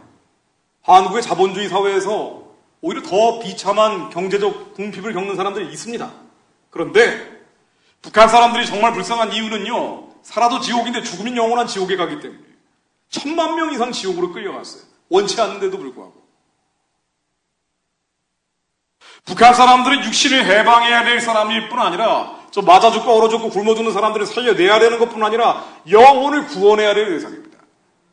북한 사람들이 동물원의 원숭이 같으면 바나나만 던져주면 돼요. 우리가 대북지원만 해주면 됩니다만은 저 사람들은 영혼을 가지고 있는 사람들이에요. 그래서 구원해야 된다고 얘기하는 거예요. 이 사람들이 영혼을 구원하기 위해서는 북한 사람들이 찾고 있는 주체 사상이 뭔지 아셔야 돼요. 하나님을 대적하는 비지예요. 하나님이 대적하는 반복음입니다. 이 지혜이 아니고 복음이 아닌 것들은 다른 이름으로는 깨지지 않습니다. 오직 하나님의 아들이 나타나신 이유는 마귀를 멸하시기 위함이라고 요한일서 3장 8절로 나와요. 오직 하나님의 아들의 이름으로만 이 주체 사상이 깨져나갑니다. 그래서 마가복음 16장 17절로 믿는 자들에게 이 같은 표징이 따른다고 하죠. 뭘 믿습니까? 예수가 그리스도임을 믿는 거예요. 우리의 모든 문제를 해결해줄 그리스도 구세주라는 걸 믿는 거예요. 우리의 아무리 사망의 음침한 골짜기를 걸어간다 할지라도 거기에서 끄집어내실 유일한 이름이 그리스도임을 믿는 거예요. 우리가 이걸 믿는 사람들이 예수 그리스도 이름으로 선포할 때 북한의 진이 깨져나갈 거예요. 그래서 이 모든 문제는 우리의 믿음에 달려있습니다. 우리가 예수를 그리스도로 믿느냐 믿지 않느냐에 달려있어요. 믿는 자들이 이 앞에서 기도할 때 하나님께서 저 문을 열어주실 거예요. 하나님이 이 땅에 칼을 주시자는 게 아니에요. 하나님이 이 땅에 기근을 주기 원치 않으십니다. 하나님이 이 땅에 재앙이 아니라 평안을 주기 원하시는 분이에요. 장래인의 소망을 주기 원하시는 분이에요. 그러려면 우리가 믿어야 돼요. 우리가 믿을 때 하나님께서 복음통의 꿈을 이뤄주십니다. 예수님만이 이걸 이루실 수 있는 유일한 일. 복음만이 이걸 이룰 수 있는 유일한 일이에요. 그래서 통일은요, 복음 통일 말고는 없어요. 다른 통일은 없는 거예요. 연방제 통일이 어디 있어요? 적화 통일이 어디 있어요? 적화 통일은 죽음이에요. 사망입니다. 멸망이에요. 통일은 오직 복음 통일 말고는 없어요. 복음이 저 땅에 들어갈 수 있도록 우리는 기도할 뿐이에요. 하나님이 기적을 만들어 주실 겁니다. 하나님이 만들어 주실 기적은요, 상상을 뛰어넘는 걸 거예요. 어떤 일이 벌어질지 알 수가 없어요. 우리의 상상을 뛰어넘기 때문에. 하나님의 영과 하나님의 신이 북한 땅에 임할 때 대한민국이 이제는 사드 무효화되고 주한미군 철수하고 주한미국인도 빠져나가고 자본까지 다 빠져나가면서 영주권 가진 사람들은 미국으로 주행랑 치고 있을 때 이 나라가 끝났습니다라고 생각되는 바로 그때 믿는 자들이 하나님께 부르심이 통곡하면 하나님이 바로 그 다음날 북한을 열어버릴 수도 있어요. 여러분, 그래서 믿으셔야 돼요. 이 믿음이 북한의 문을 열 수 있는 유일한 일입니다. 그리고 회개해야 돼요. 한국교회가 지금까지 너무 미혹되어 왔어요. 이거는 한국의 지식인들, 지도자들, 언론과 정치인들이 탓이 큽니다만은 제사장들의 탓도 너무 큰 거예요. 북한의 봉수교회의 칠골교회는요, 하나님이 김일성이라고 얘기하는데요. 이게 교회입니까? 이게 교회인가요? 신천지 교회가 교회인가요? 통일교회가 교회인가요? 말씀에 이런 얘기가 나오죠. 고린도후서 6장 14절입니다. 너희는 믿지 아니하는 자와 멍에를 같이 하지 말라. 의와 불법이 어찌 함께하며 빛과 어둠이 어찌 사귀며 그리스도와 베리엘이 어찌 조화되며 믿는 자와 믿지 아니하는 자가 어찌 상관하며 하나님의 성전과 우상이 어찌 일치가 되려. 우리는 살아계신 하나님의 성전이라. 이와 같이 하나님께서 가라사대 내가 저희 가운데 거하며 두루 행하여 나는 저희의 하나님이 되고 저희는 나의 백성이 되리라. 여러분, 북한 기도를 할 때, 우리가 이 나라 민족을 위해 기도할 때 북한 동족들이 그들의 하나님이 여호와 하나님이 될 수 있도록 기도하셔야 돼요. 여호와 하나님의 백성이 북한 동족들이 될 수 있도록 기도하셔야 돼요. 그런데 지금 한국까지 한국 교회가 예수 그리스도와 베리알이 함께할 수 있다고 기도한 거예요. 빛과 어둠이 사귈 수 있다고 기도한 거예요. 하나님의 성전과 우상이 같이 할 수 있다고 기도한 겁니다. 그래서 연방제 통일을 얘기한 거예요. 그래서 평화체제, 평화협정이 제일 좋은 거라고 얘기한 거예요. 이분들은 적화 통일을 하겠다고 그런 거라고 생각하지는 않습니다. 두려운 거였겠죠. 과연 내가 복음 통일을 할 수 있을까? 한국의 이 형편없는 교회와 이 형편없는 백성들이 과연 복음 통일을 이룰 수 있을까 절망했기 때문에 그랬을 거예요. 그러나 힘을 내십시오. 우리가 하는 게 아니에요. 예수님께서 하시는 거예요. 우리가 정확히 분별해서 예수의 이름으로 기도하면 됩니다. 그러면 하나님께서 이루실 거예요. 우리가 지금까지 봉수 7골교회하고 연합하고 연대하고 함께 가자고 성명 냈어요. 2014년도 11월 달에 WCC 부산 총회에서도 기도문을 같이 냈습니다. 봉수 7골교회하고 연대하고 동행하겠다고 했어요. 빛과 어둠이 어찌 같이 갑니까? 북한 동족들의 하나님이 여호와 하나님이 되고 여호와 하나님이 그들의 주인 되시는 날을 꿈꾸며 기도하지 않았던 거예요. 우리가 정확히 예수의 이름으로 기도해야 됩니다. 하나님은요, 이 나라의 복음된 통일된 나라 반드시 원하고 계십니다. 그리고 그것이 우리가 할 수 있을 뿐 아니라 가야 되는 길이기도 해요. 우리의 역사로 돌아가면 너무나 명백히 나옵니다. 우리는 5,000년 동안 960번 외침을 당했어요. 5년에 한 번씩 외적들이 침략해온 거예요. 일본 놈들이 올라오든가 중국 놈들이 내려오든가 로스케가 침략해왔어요. 제일 많이 침략한 게 중국입니다. 5년에 한 번씩 외침을 당하면서요, 우리는 끝없이 한과 눈물밖에 없었어요. 하나님을 정확히 알지 못하고 예수를 알지 못하였고 우상 숭배했습니다. 그러다가 나라가 망했어요. 나라가 망했음에도 불구하고 믿는 자들을 하나님께서 이 땅에 심겨두셨어요. 초대 대통령이었던 이승만 같은 사람도 있습니다. 이 사람 나중에 실정하죠. 맞아요. 사람이기 때문에 그렇습니다. 그럼에도 불구하고 이 불완전한 사람을 하나님이 어떻게 사용하셨는지 한번 들여다보죠. 이 사람이 하나님을 몰랐던 유교 신도였습니다. 유학자였어요. 제일 왼쪽에 있는 이 사진은 유명한 사진이죠. 이승만이 고종황제 물러나라고 시위하다가 사형 선고받고 감옥에 갇힌 모습이에요. 역사적으로 유명한 사람들은 감옥에 한 번씩 가는 것 같아요. 그래야지 나중에 큰일을 하는 것 같습니다.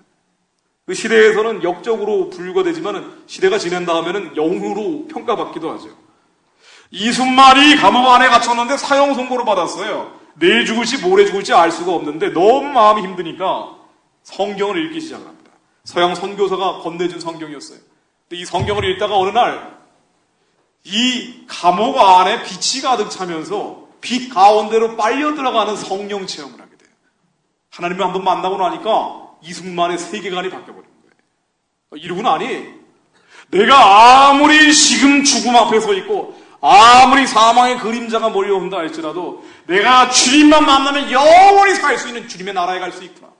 하나님 나의 영혼을 부어주신 것처럼 하나님 이 민족의 영혼을 구해주십시오. 이승만이 했던 첫 번째 기도래요. 그리고 그 다음 날부터 감옥 안에 있던 양반 출신들을 전도하기 시작합니다. 30여 명을 전도로 해가지고 예배를 드리기 시작했대요. 매일같이 틈만 나면 예배를 했답니다. 하나님의 기적을 바라면서 내일 죽을지 모레 죽을지 모르는 사람들이 기도하면서 6년 반을 보냈대요. 그러다가 이승만이 극적으로 사면받고 풀려났어요. 자, 그런데 하나님 만나자마자 풀어주시는 게 아니고요.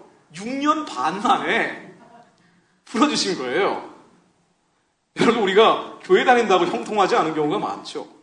때로는 오히려 믿는 자들이 더 많은 시련과 고난 속에 빠지는 경우도 많습니다. 의인이 핍박받고 선한 자들이 고난받는 게 이 세상이기 때문에 공중권세 자들이 지배하기 때문이에요. 그래서 예수님이 다시 오셔야 되는 거예요.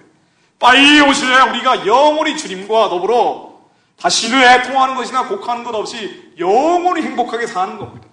그래서 예수님 다시 오시기 위해 이 땅에서 일하고 있는 거예요. 이승만이 6년 반 만에 풀려나서요, 담대하게 얘기하기 시작합니다. 우리나라가 지금 이 모양 이 꼴이지만 언젠가는 우리가 예수만 잘 믿으면 인류국가가 될 수 있다는 얘기를 해요. 놀라운 얘기죠. 그럼에도 불구하고 저주가 쌓였던 조선은 망해버렸어요. 1910년에 한일 합방이 되면서 일본에 삼켰습니다.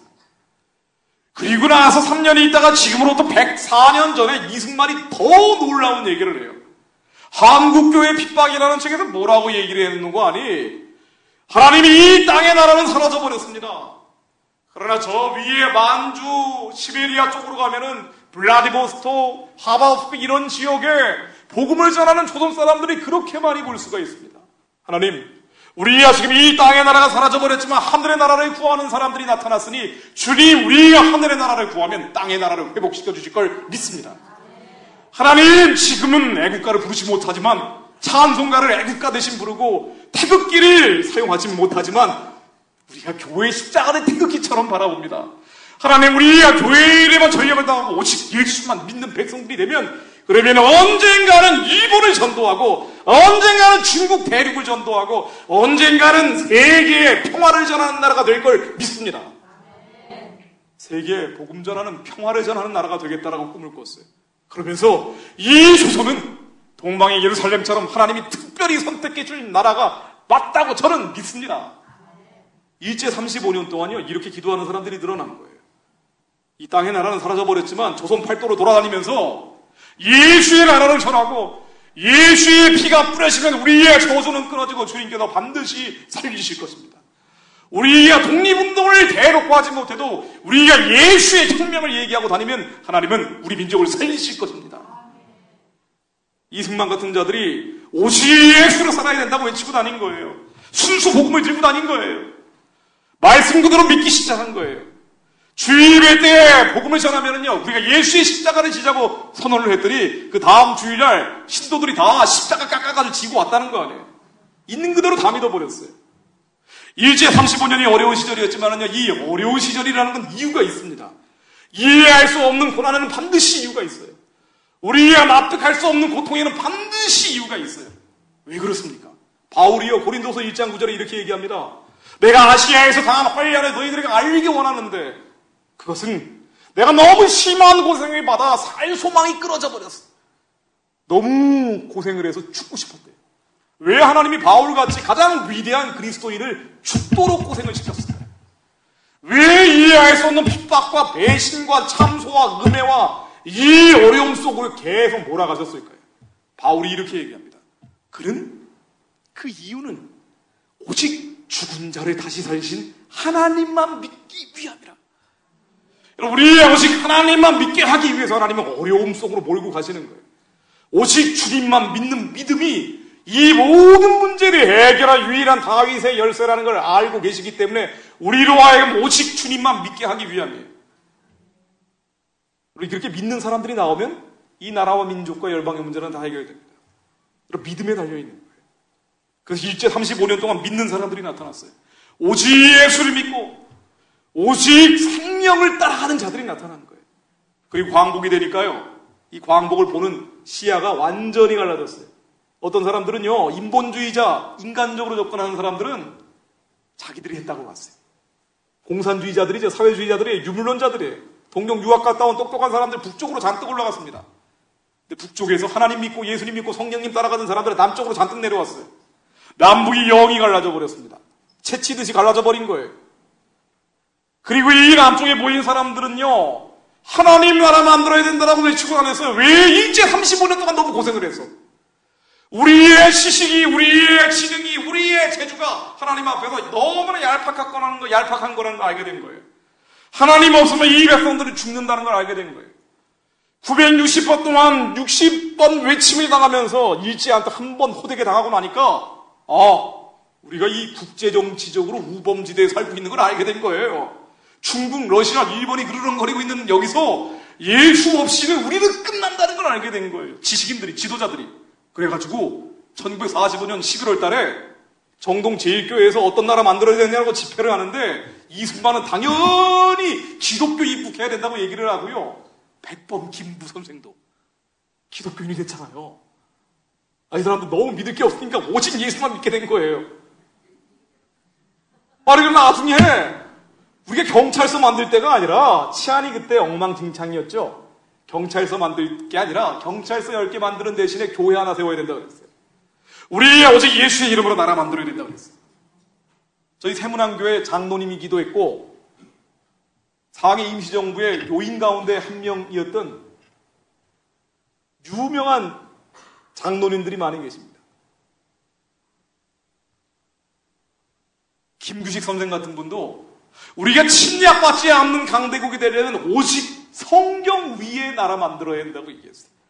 한경진 목사님, 북한에서 신앙의 자유 찾아온 유명한 목사님 아닙니까? 영락교회 만드신 한경진 목사님은 우리가 예수의 보혈이 아니면 이 나라 만들어서는 안 됩니다까지 얘기했어요.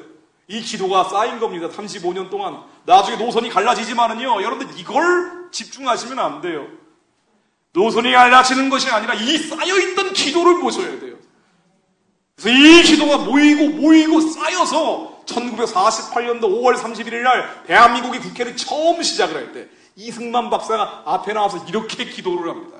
하나님 감사드립니다. 우리 민족을 광복시켜 주신 것이 주님이십니다. 이 나라를 만들게 해주신 것도 하나님이십니다. 하나님이 이 나라를 기도로 세우게 해주시니 감사드립니다. 하나님 남과 북은, 남한과 북한은 살아도 한 민족이요 죽어도 한 민족입니다. 우리는 서로의 눈물도 닦아주고 함께 웃고 함께 즐거워하고 함께 기뻐하는 사이가 되어야 합니다. 하나님 북한의 동족들을 살려주십시오. 그리고 이승만 박사가 이은영 목사님 당시 국회 부의장이었던 분을 앞에 나오게 해서 기도하게 합니다. 하나님께 드리는 나라와 민족을 위한 기도문이에요. 이 기도문이 대한민국 국회 속기록 맨 앞에 이제 실려있죠. 우리나라 공식 기록 가운데 가장 먼저 나오는 거예요. A4지에 한 4장 되는 이 기도문에 요약을 하면은 3가지입니다. 하나님 감사합니다. 감사합니다. 끝도 없는 감사로 시작하고 감사로 끝이 나요. 그리고 하나님 우리에게 복을 주십시오. 너무 가난합니다. 세계에서 제일 가난했으니까. 하나님 우리에게 민생의 복락을 주시고요. 그리고 남북 통일 허락해 주세요. 왜냐하면 이승만이 104년 전에 꿨던 꿈처럼 우리는 함께 해야 될 일이 있기 때문에 그 함께 해야 될 일이 있습니다. 하나님 세계에 평화를 전하는 나라가 되게 해주십시오. 이게 대한민국 가장 먼저 나온 공문서예요. 이 사람 혼자 외우고 내려간 게 아닙니다. 198명의 초대 국회의원들이 다 일어났어요. 예수 그리스도 이름으로 기도합니다. 이게 대한민국의 시작이었어요. 1948년 같은 해에 현대 이스라엘이 구약의 토라의 손을 얹고 시작을 하죠. 마치 영적인 이란성 쌍둥이처럼 시작을 했어요. 이승만 박사의 부인이 유대인이었죠. 프란체스카 여사. 굉장히 유사점들이 많아요. 우리야 얼마 지나지 않아서 북한의 남침을 겪고 6.25 전쟁을 치르게 됩니다. 폭삭망해버렸어요. 끝나버린 것 같았습니다. 그러나 이 가운데에서도 기도했어요. 프란체스카 여사하고 이승만 박사가 기도했던 그 기록을 책으로 낸 프란체스카 여사 일기라는 책이 있습니다. 이 안에 내용들을 보면은요, 거의 잠언 같아요. 이 나라 민족 살려달라고 울면서 통곡하면서 부산 초량교회에서 울던 이승만 박사의 모습부터 해서 너무나 눈물로 점철이 되어 있어요. 그 나라의 지도자가 백성들을 살려달라고 울고 있는 모습들이 아주 자세히 기재가 되어 있습니다. 부산에 피난 가서도요, 집회를 계속했어요. 1953년도 부산에서 한 집회의 모습입니다. 이 집회 때 그냥 울고 웃지는 거예요. 저희 교회 그 80대 권사님 중에 한 분이 당시 낙동강전선 그 대구하고 부산 일부가 남아있었잖아요. 나머지는 다 북한한테 먹혀버리고 이 대구에서 목회를 하셨던 아버님을 두고 계신 분이에요. 그런데 차로 가면 한 10분이면 전쟁터인데 이 10분 전쟁터 떨어져 있는 교회당에 매일같이 사람들이 모여가지고 통성으로 기도하고 난리였대요. 너무 하나님한테 살려달라고 부르짖다 보니까 죽어가던 사람들이 살아나고 암병 걸린 사람이 치유되고 다리가 끊어졌던 사람이 붙어서 걸어갔고 별의별 기사와 이적들이 나왔다는 거예요. 전쟁 중에. 일제시대에 오직 예수님만 믿었던 하나님만 믿는 사람들이 나타났기 때문에 가능한 일입니다. 나라가 아무리 가난하고 굶주렸어도요, 하나님만 믿는 사람들이 있으면 그러면 나라는 절대로 망하지 않아요. 영락교회 목회자 모임이 있을 때 모습입니다. 목회자뿐 아니라 어마어마하게 많은 사람들이 모였죠. 이게 시청 광장에서 집회할 때 모습이에요. 광장에 모였다면 다 기독교인들이었죠. 1950년대, 60년대, 70년대, 80년대, 적어도 90년대 초반까지는 그랬어요. 모였다 하면 기독교인들입니다. 73년도 빌그레암 집회입니다. 빌그레암 목사님 오셔가지고 집회할 때 모습 한번 잠깐 보시죠.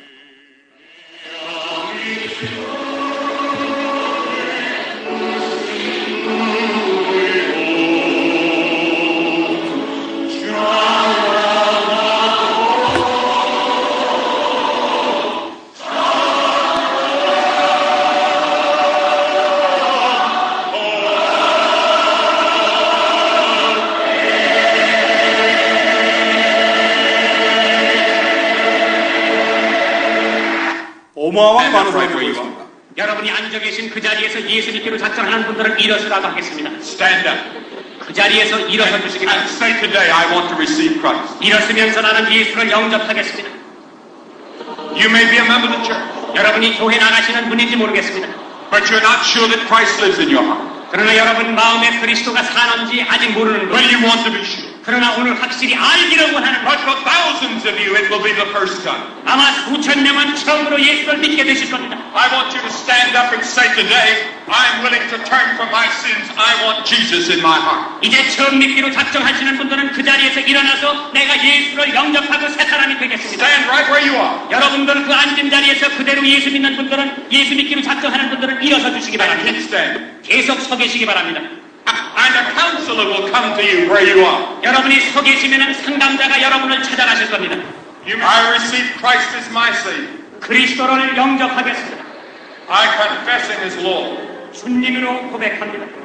From this moment on, 이 순간부터 I want to follow 주님을 따르겠습니다. Him and serve Him in fellowship with His church. 교회 안에서 주님을 보호하겠습니다. In Christ's name. 예수님의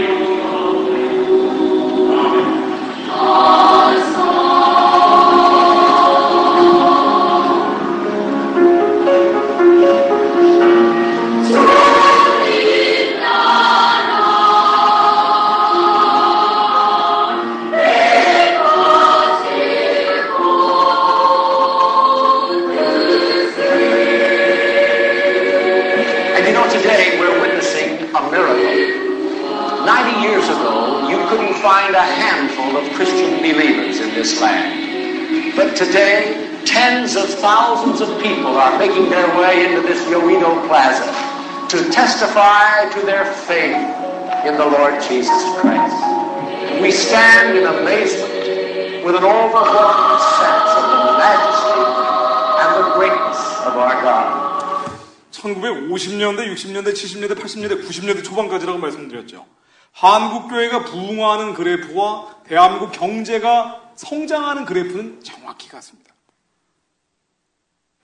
74년도 엑스프로 집회인데요.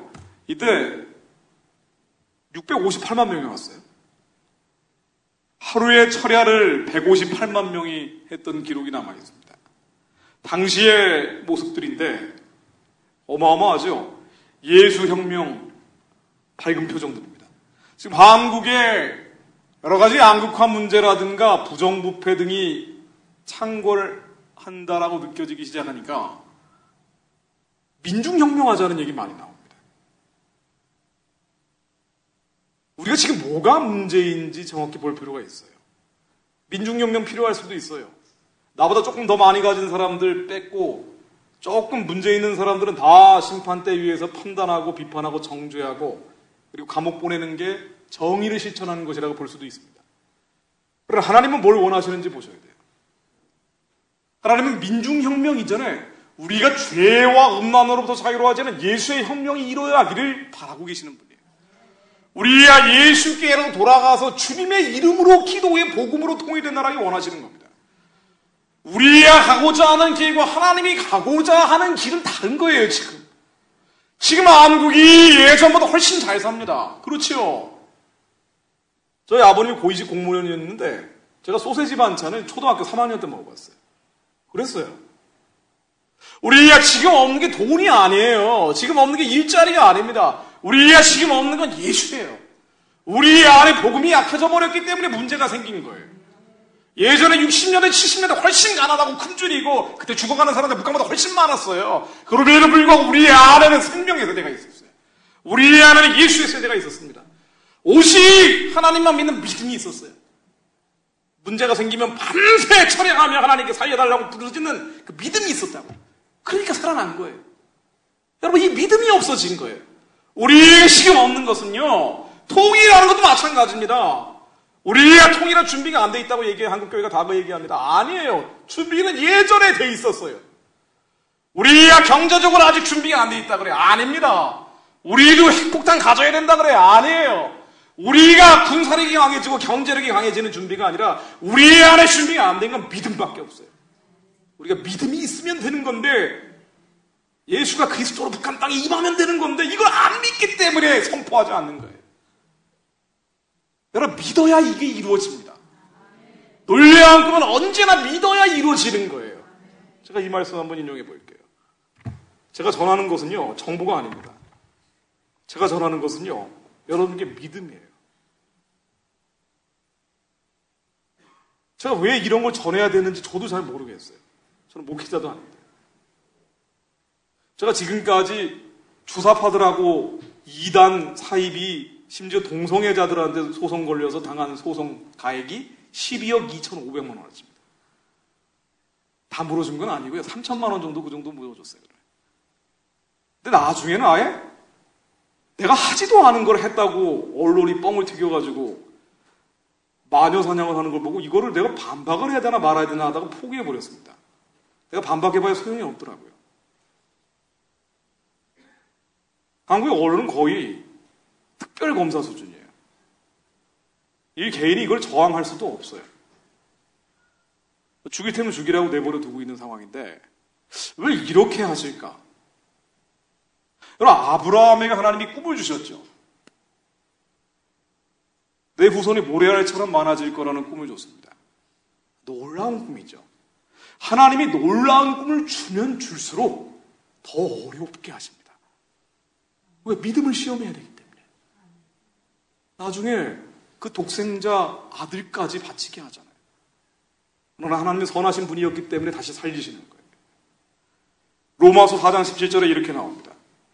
하나님이 아브라함에게 너는 많은 민족의 조상이 될 거라는 놀라운 꿈을 줘요. 아니 100살이 되도록 아이를 못 낳고 있는 아브라함에게 기록된 바 내가 너를 많은 민족의 조상으로 세웠다 하신 것 같으니 많은 민족의 조상으로 세우려는 꿈을 주십니다. 그런데 아브라함은 그의 믿음만 믿어요. 하나님은 죽은 자를 살리심이 없는 것을 있는 것 같이 부르시는 이시니라. 18절에 이렇게 이어집니다. 로마서 4장 18절에 아브라함이 바랄 수 없는 중에 바라고 믿었으니 이는 내 후손이 같으리라 하신 말씀대로 많은 민족의 조상이 되게 하려 하심을 인함이라. 여러분, 이 놀라운 얘기가 나옵니다.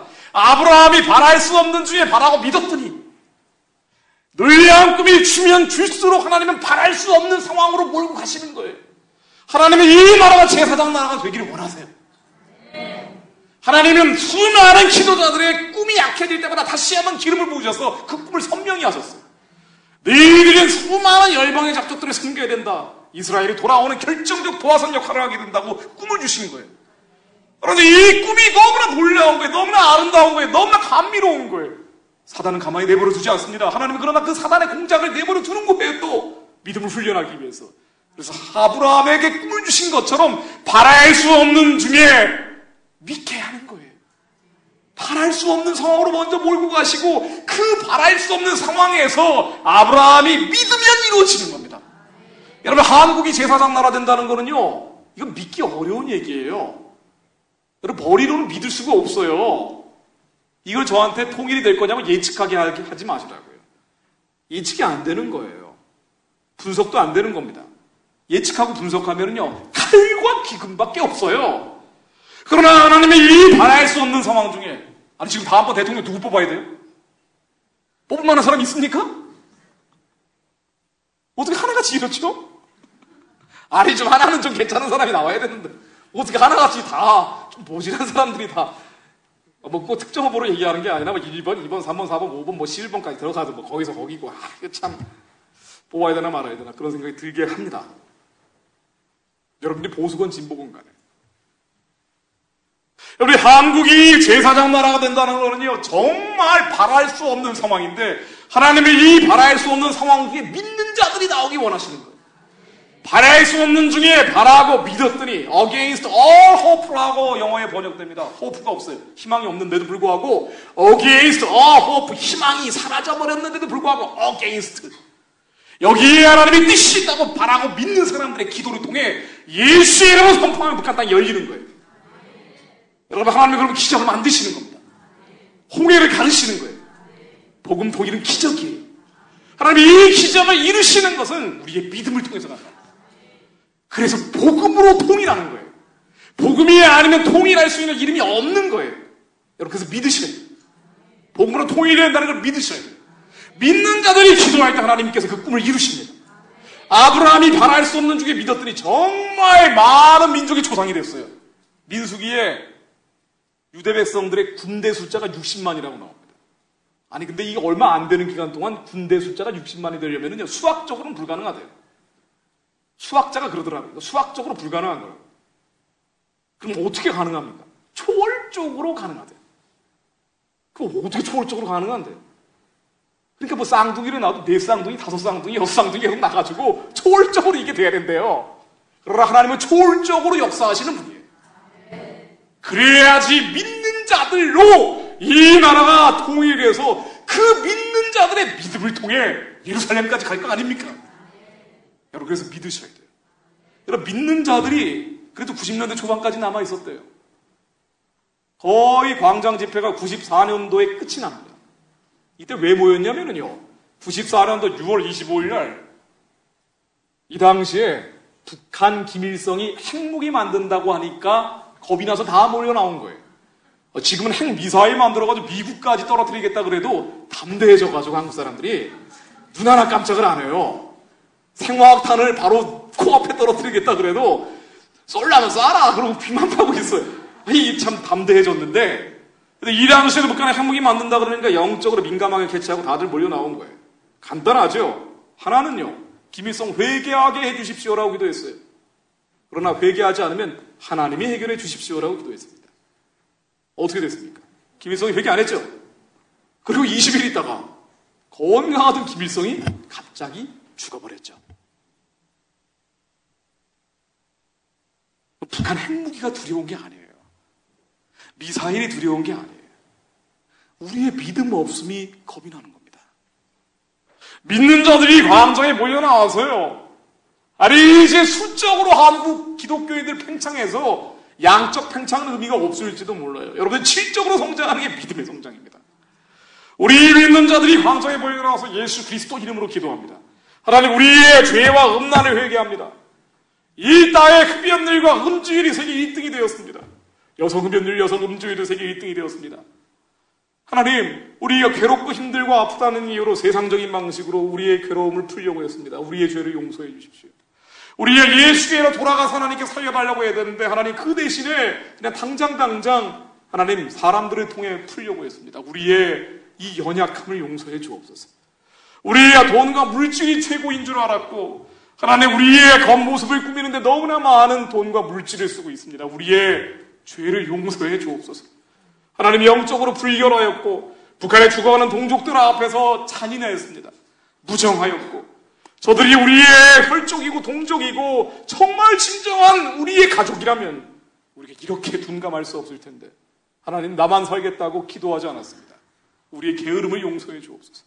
우리의 믿음 없음을 용서해 주옵소서. 봉수교회, 칠골교회와 연합하고자 했던 한국교회의 죄악을 용서해 주옵소서. 우리가 분별하지 않았나이다. 하나님 교회의 십자가는 계속 올라가는데 하나님 앞에 믿음은 떨어지고 있었습니다. 하나님 우리의 죄를 용서해 주옵소서. 우리의 다음 세대를 사탄에게 뺏기고 있는데도 우리가 게을렀습니다. 한국의 20대 복음화 비율이 공식적으로는 20% 정도 되는데 실제로 교회 다니느냐라고 물어보면 3.8%라는 답이 나옵니다. 기독교 가정은 20%인데 실제로 교회 다니는 건 3.8%라는 거예요. 10대 복음화 비율이 공식적으로는 25% 정도 되는데 교회 다니느냐라고 물어보면 3%가 나온대요. 복음화율이 4%가 안 되면 미전도 종족이에요. 우리의 다음 세대가 미전도 종족이 되고 있는데도 우리가 게을렀습니다. 이단 사이비도 전화번호 하나 받으면은 끝까지 물고 들어져서 교회로 데리고 오는데 자기들 성전에 돌아와서 우상 숭배하게 하는데 우리 얼마나 게을렀는지 모릅니다. 하나님 우리의 행함 없는 믿음을 용서하여 주옵소서. 하나님 우리의 다음 세대가 하나님 예수를 전하고 생명을 전하는 제사장 사명을 갖는 백성임을 깨닫게 하옵소서. 우리의 죄를 사해 주시고 우리 예수를 그리스도로 믿는 믿음으로 북한 땅을 향해 선포합니다. 이 남한 땅에 창궐하고 있는 주체사상 이게요 이름을 그럴싸하게 바꿔가지고 평화주의로 자기 꼴을 바꾸고 있어요. 인본주의로 꼴을 바꾸고 있습니다. 하나님이 대적하는 이 온갖 유물론들, 이 땅의 지식인들과 지도자를 갖고 있는 이 하나님의 대적하는 추악하도록 악한 사상과 이데올로기라 부리는 이 어둠과 흑암을 예수의 이름으로 대적합니다. 다 깨어질지어다. 북한에 잡고 있는 이 주체 사상의 신은 예수 그리스도 이름으로 명하노이다. 깨어질지어다. 38,000 김일성 상들이 태양신 숭배하는 저 어둠아 예수 그리스도 이름으로 명하노니 완전히 깨어질지어다. 북한 땅에서 무예하는 이 전쟁의 영들아 예수의 이름으로 명하노니 무예할지어다. 완전히 사라질지어다. 하나님 북한 땅에 초월적으로 임하여 주옵소서. 하나님 빛으로 임하여 주옵소서. 하나님 영광 가운데 임하여 주옵소서. 하나님 이 한반도를 변화시켜 주옵소서. 우리의 믿음이 변화시킵니다. 여러분 제발 언론에서 속지 마세요. 미디어에서 속지 마세요. 아무 문제 없다고. 문제가 없긴 뭐가 없습니까? 우리의 믿음을 통해 믿는 자들의 기도를 통해 하나님이 역사하십니다. 북한 동족들이 살아날 거예요. 북한 동족들이 살아나면은요, 북한의 저 황량하고 황폐한 거리들이 이제 아름다운 거리로 바뀌게 될 거예요. 여러분, 그 꿈을 꾸며 이 땅의 청소년들이 살게 해야 돼요. 이 땅의 청소년들이 세계에서 제일 불행한 청소년들 조사해보면은요, 어디가 최악으로 나올 거예요. 한국이래, 한국. 왜 그러냐고 물어보면은 나중에 일자리 없을까봐 그런데. 아니 도대체 어쩌다 이 지경이 됐습니까? 그러니까 피말리는 경쟁을 하면서 사교육으로 그냥 다들 혼이 나가버린 거예요. 안 지킬 수도 없잖아요. 또 다 시키는데 우리 애들만 얘기할 수 없는 거 아닙니까? 왜 이렇게 됐는지 알아야 돼요. 하나님은 그렇게 살기 원하지 않는 분이에요.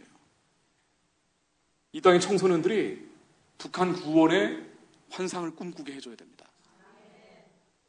이 땅의 청년들이 복음 통일된 비전을 품게 해줘야 돼요. 북한에서 황량한 거리를 아름다운 환경 친화적인 미래 도시로 바꿀 꿈을 꾸게 해주고 비전을 꿈꾸게 해주는 거예요. 북한에 새롭게 만들어질 거리마다 예수의 십자가가 세워지는 미래를 바라보게 해줘야 돼요. 이제 북한은 복음의 전초기지가 됩니다. 남한 땅에 소망이 없다라고 하는 분들도 북한이 열리고 난 다음에 일어나는 지하 성도들의 찬양과 경배 소리를 들으면서 다시 회복될 거예요.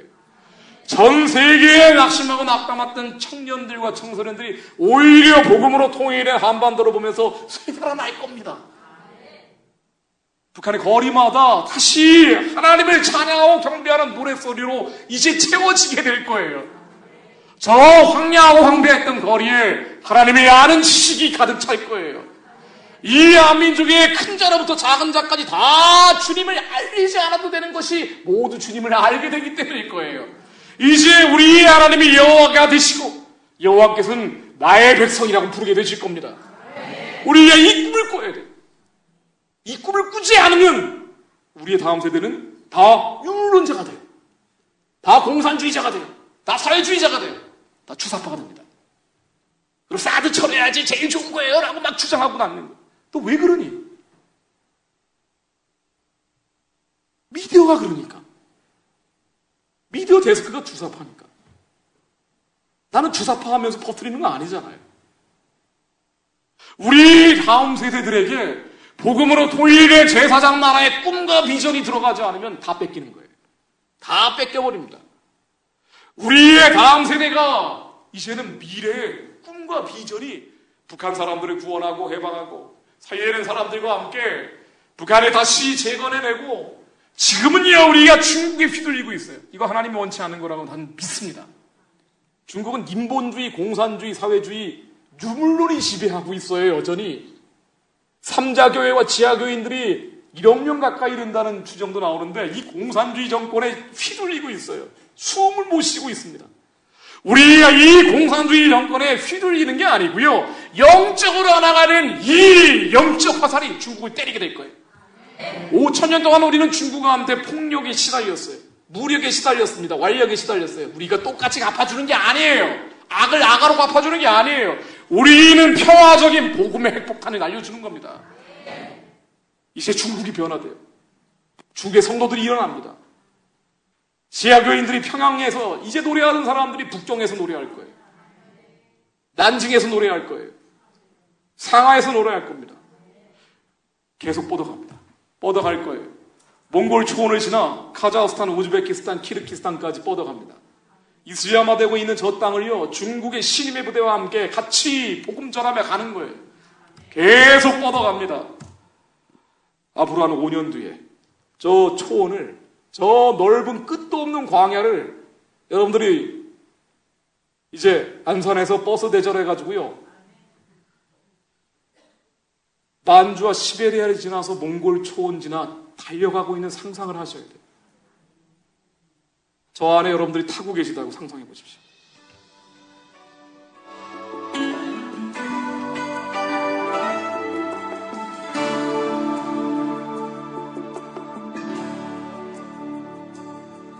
Lord, we've come into your house and we've gathered in your name. It's a privilege to be here. We're so very glad we came. We can sense your holy presence and the warmth of your embrace. As we lift our hearts in worship, we bring a sacrifice of praise. 예수님이 이 나라를 위해서 돌아가신 거라고 저는 믿습니다. 이 민족이 그냥 버려지고 사탄의 밥이 되는 게 아니고요. 그래서 대한민국이 망해버리고 끝나버리는 것이 아니고요. 다시 회복돼서 복음 들고 땅끝까지 전하며 하나님께 영광 돌리는 나라 되길 원하시라고 믿습니다. 예루살렘까지 가는 거예요. 그래서 아브라함의 꿈은요, 수많은 불가능한 상황 속에서도 믿는 믿음을 통해 이루어졌습니다. 여러분, 그래서 믿으셔야 돼요. 여러분들 믿음을 통해 일어납니다. 내일 갑자기 그런 일이 일어날지도 몰라요. 저희 아들이 저를 깨웁니다. 아빠, 왜? 아빠 통일됐대. 뭔 소리야? 통일이니 뭔 소리냐? 갑자기 김정은이 어디 저기 묘양산 특각에서 고립되면서 쿠데타가 일어났는데 그 쿠데타를 일으킨 사람이 해필이면 북한의 지하 기독교인이었대. 그래? 북한은 변화됩니다. 김일성, 김정일이 했던 유일하게 잘한 게 딱 하나 있어요. 북한의 모든 미신을 없애버렸어요. 주체사상 말고 남겨놓은 게 없어요. 주체사상이 무너지고 지하 기독교인이 지도자가 되면은요, 북한은 기독교 국가가 됩니다. 그리고 이렇게 얘기하는 거예요. 남한 자본주의 사회에서 고생 이민들 여러 오래 세월 동안 하셨습니다. 남한에 믿는 자들 다 올라와서 교회 좀 세워주십시오. 그리고 올라가면 복음으로 통일됩니다. 다른 방식으로 될 수도 있어요. 지금 중국하고 일본하고 심상치가 않은 면이 있습니다. 쌩까꾸 열도라고 해서 거기에서 일촉즉발의 충돌 직전까지 가기도 했어요. 중국, 일본이 해군하고 공군이 바다에서 공중에서 부딪힐 수도 있어요. 그러다 청일전쟁처럼 북한을 붙잡고 있던 중국이 패할 수도 있습니다. 그러면 북한 정권도 틈새가 벌어져요. 그때는 제가 좀 전에 말씀드린 급변 사태가 더 쉽게 일어날 수도 있어요. 그러면 중국도 훨씬 더 쉽게 문이 열릴 수 있습니다. 북한의 급변 사태로 민주화가 되고 중국 역시 민주화가 되면서 이 복음의 불길이 쓰나미처럼 동북아시아를 쓸어버릴 수도 있어요. 이 나라를 위해 우리가 준비되어야 합니다. 여러분, 그 날과 시는 하나님만 알고 계시겠죠?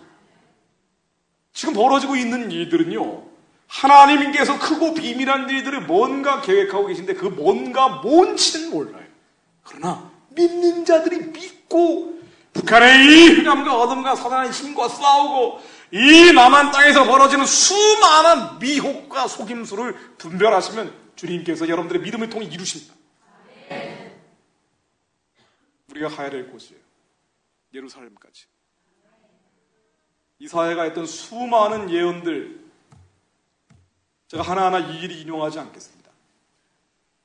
예루살렘이 다시 회복된다고 얘기를 하죠. 그런데 이 예루살렘을 회복시키기 위해서 공통적으로 나오는 표현들이 있어요. 이스라엘의 회복이 고레스 왕의 이스라엘 회복을 얘기하는 구약적 성취이기도 하지만 신약적 성취라는 이중 성취의 예언적 성격을 가지고 있죠. 다시 예루살렘이 회복될 텐데 해돋는 곳에서 사람들이 몰려온대요. 내 이름을 부르는 자들이 동방의 독수리처럼 네가 알지 못하는 나라, 먼 나라에서 너를 알지 못하는 나라, 그런 이들이 구름대처럼 몰려오는데, 이들이 저 동쪽에서 동방의 독수리처럼 몰려올 때 그들이 전할 기쁜 소식이 있대요. 좋은 소식이 있대요. 복된 좋은 소식, 복음을 전한다는 얘기예요. 나의 구원을 공포하면서, 그리고 평화를 공포한대요. 오싹합니다. 이런 얘기 들으면. 우리나라가 왜 만들어졌죠? 전 세계에 평화를 전하려고 만들었어요. 평화는 오직 여호와 샬롬의 평화밖에 없습니다. 우리나라만 이 일을 하게 되는 건 아닐 거예요. 우리가 기도로 깨우는 북한의 꽃제비들이 이뤄내게 될 겁니다. 기빌성을 찬양하던 저 아이들이 이뤄내게 될 거예요. 그들이 또 깨어낸 중원 땅의 백성들이 함께 이루게 될 겁니다. 몽골 초원의 백성들도 티베트 고원에 버려진 아이들까지 평화를 전하며 기쁜 소식을 전하며 기쁜 소식을 공포하며 동방에서 독수리처럼 몰려가게 될 거예요. 그때 우리 시리아의 그 장벽들, 카자흐스탄, 우즈베키스탄, 키르기스탄 그 장벽들도 마치 썩은 수수깡처럼 와르르 무너지게 될 겁니다. 우리나라가 그것 때문에 만들어진 거예요. 여러분들이 그것 때문에 신앙생활 평하게 할 수 있는 저 노르웨이 같은 나라 안 태어나고요. 그래도 그나마 미국에라도 태어나면 좀 나을 텐데 왜 하필이면 이 문제 많은 대한민국에 태어났는지 이유가 여기 있을 겁니다. 하나님께 감사해야 돼요. 기도하겠습니다. 하나님,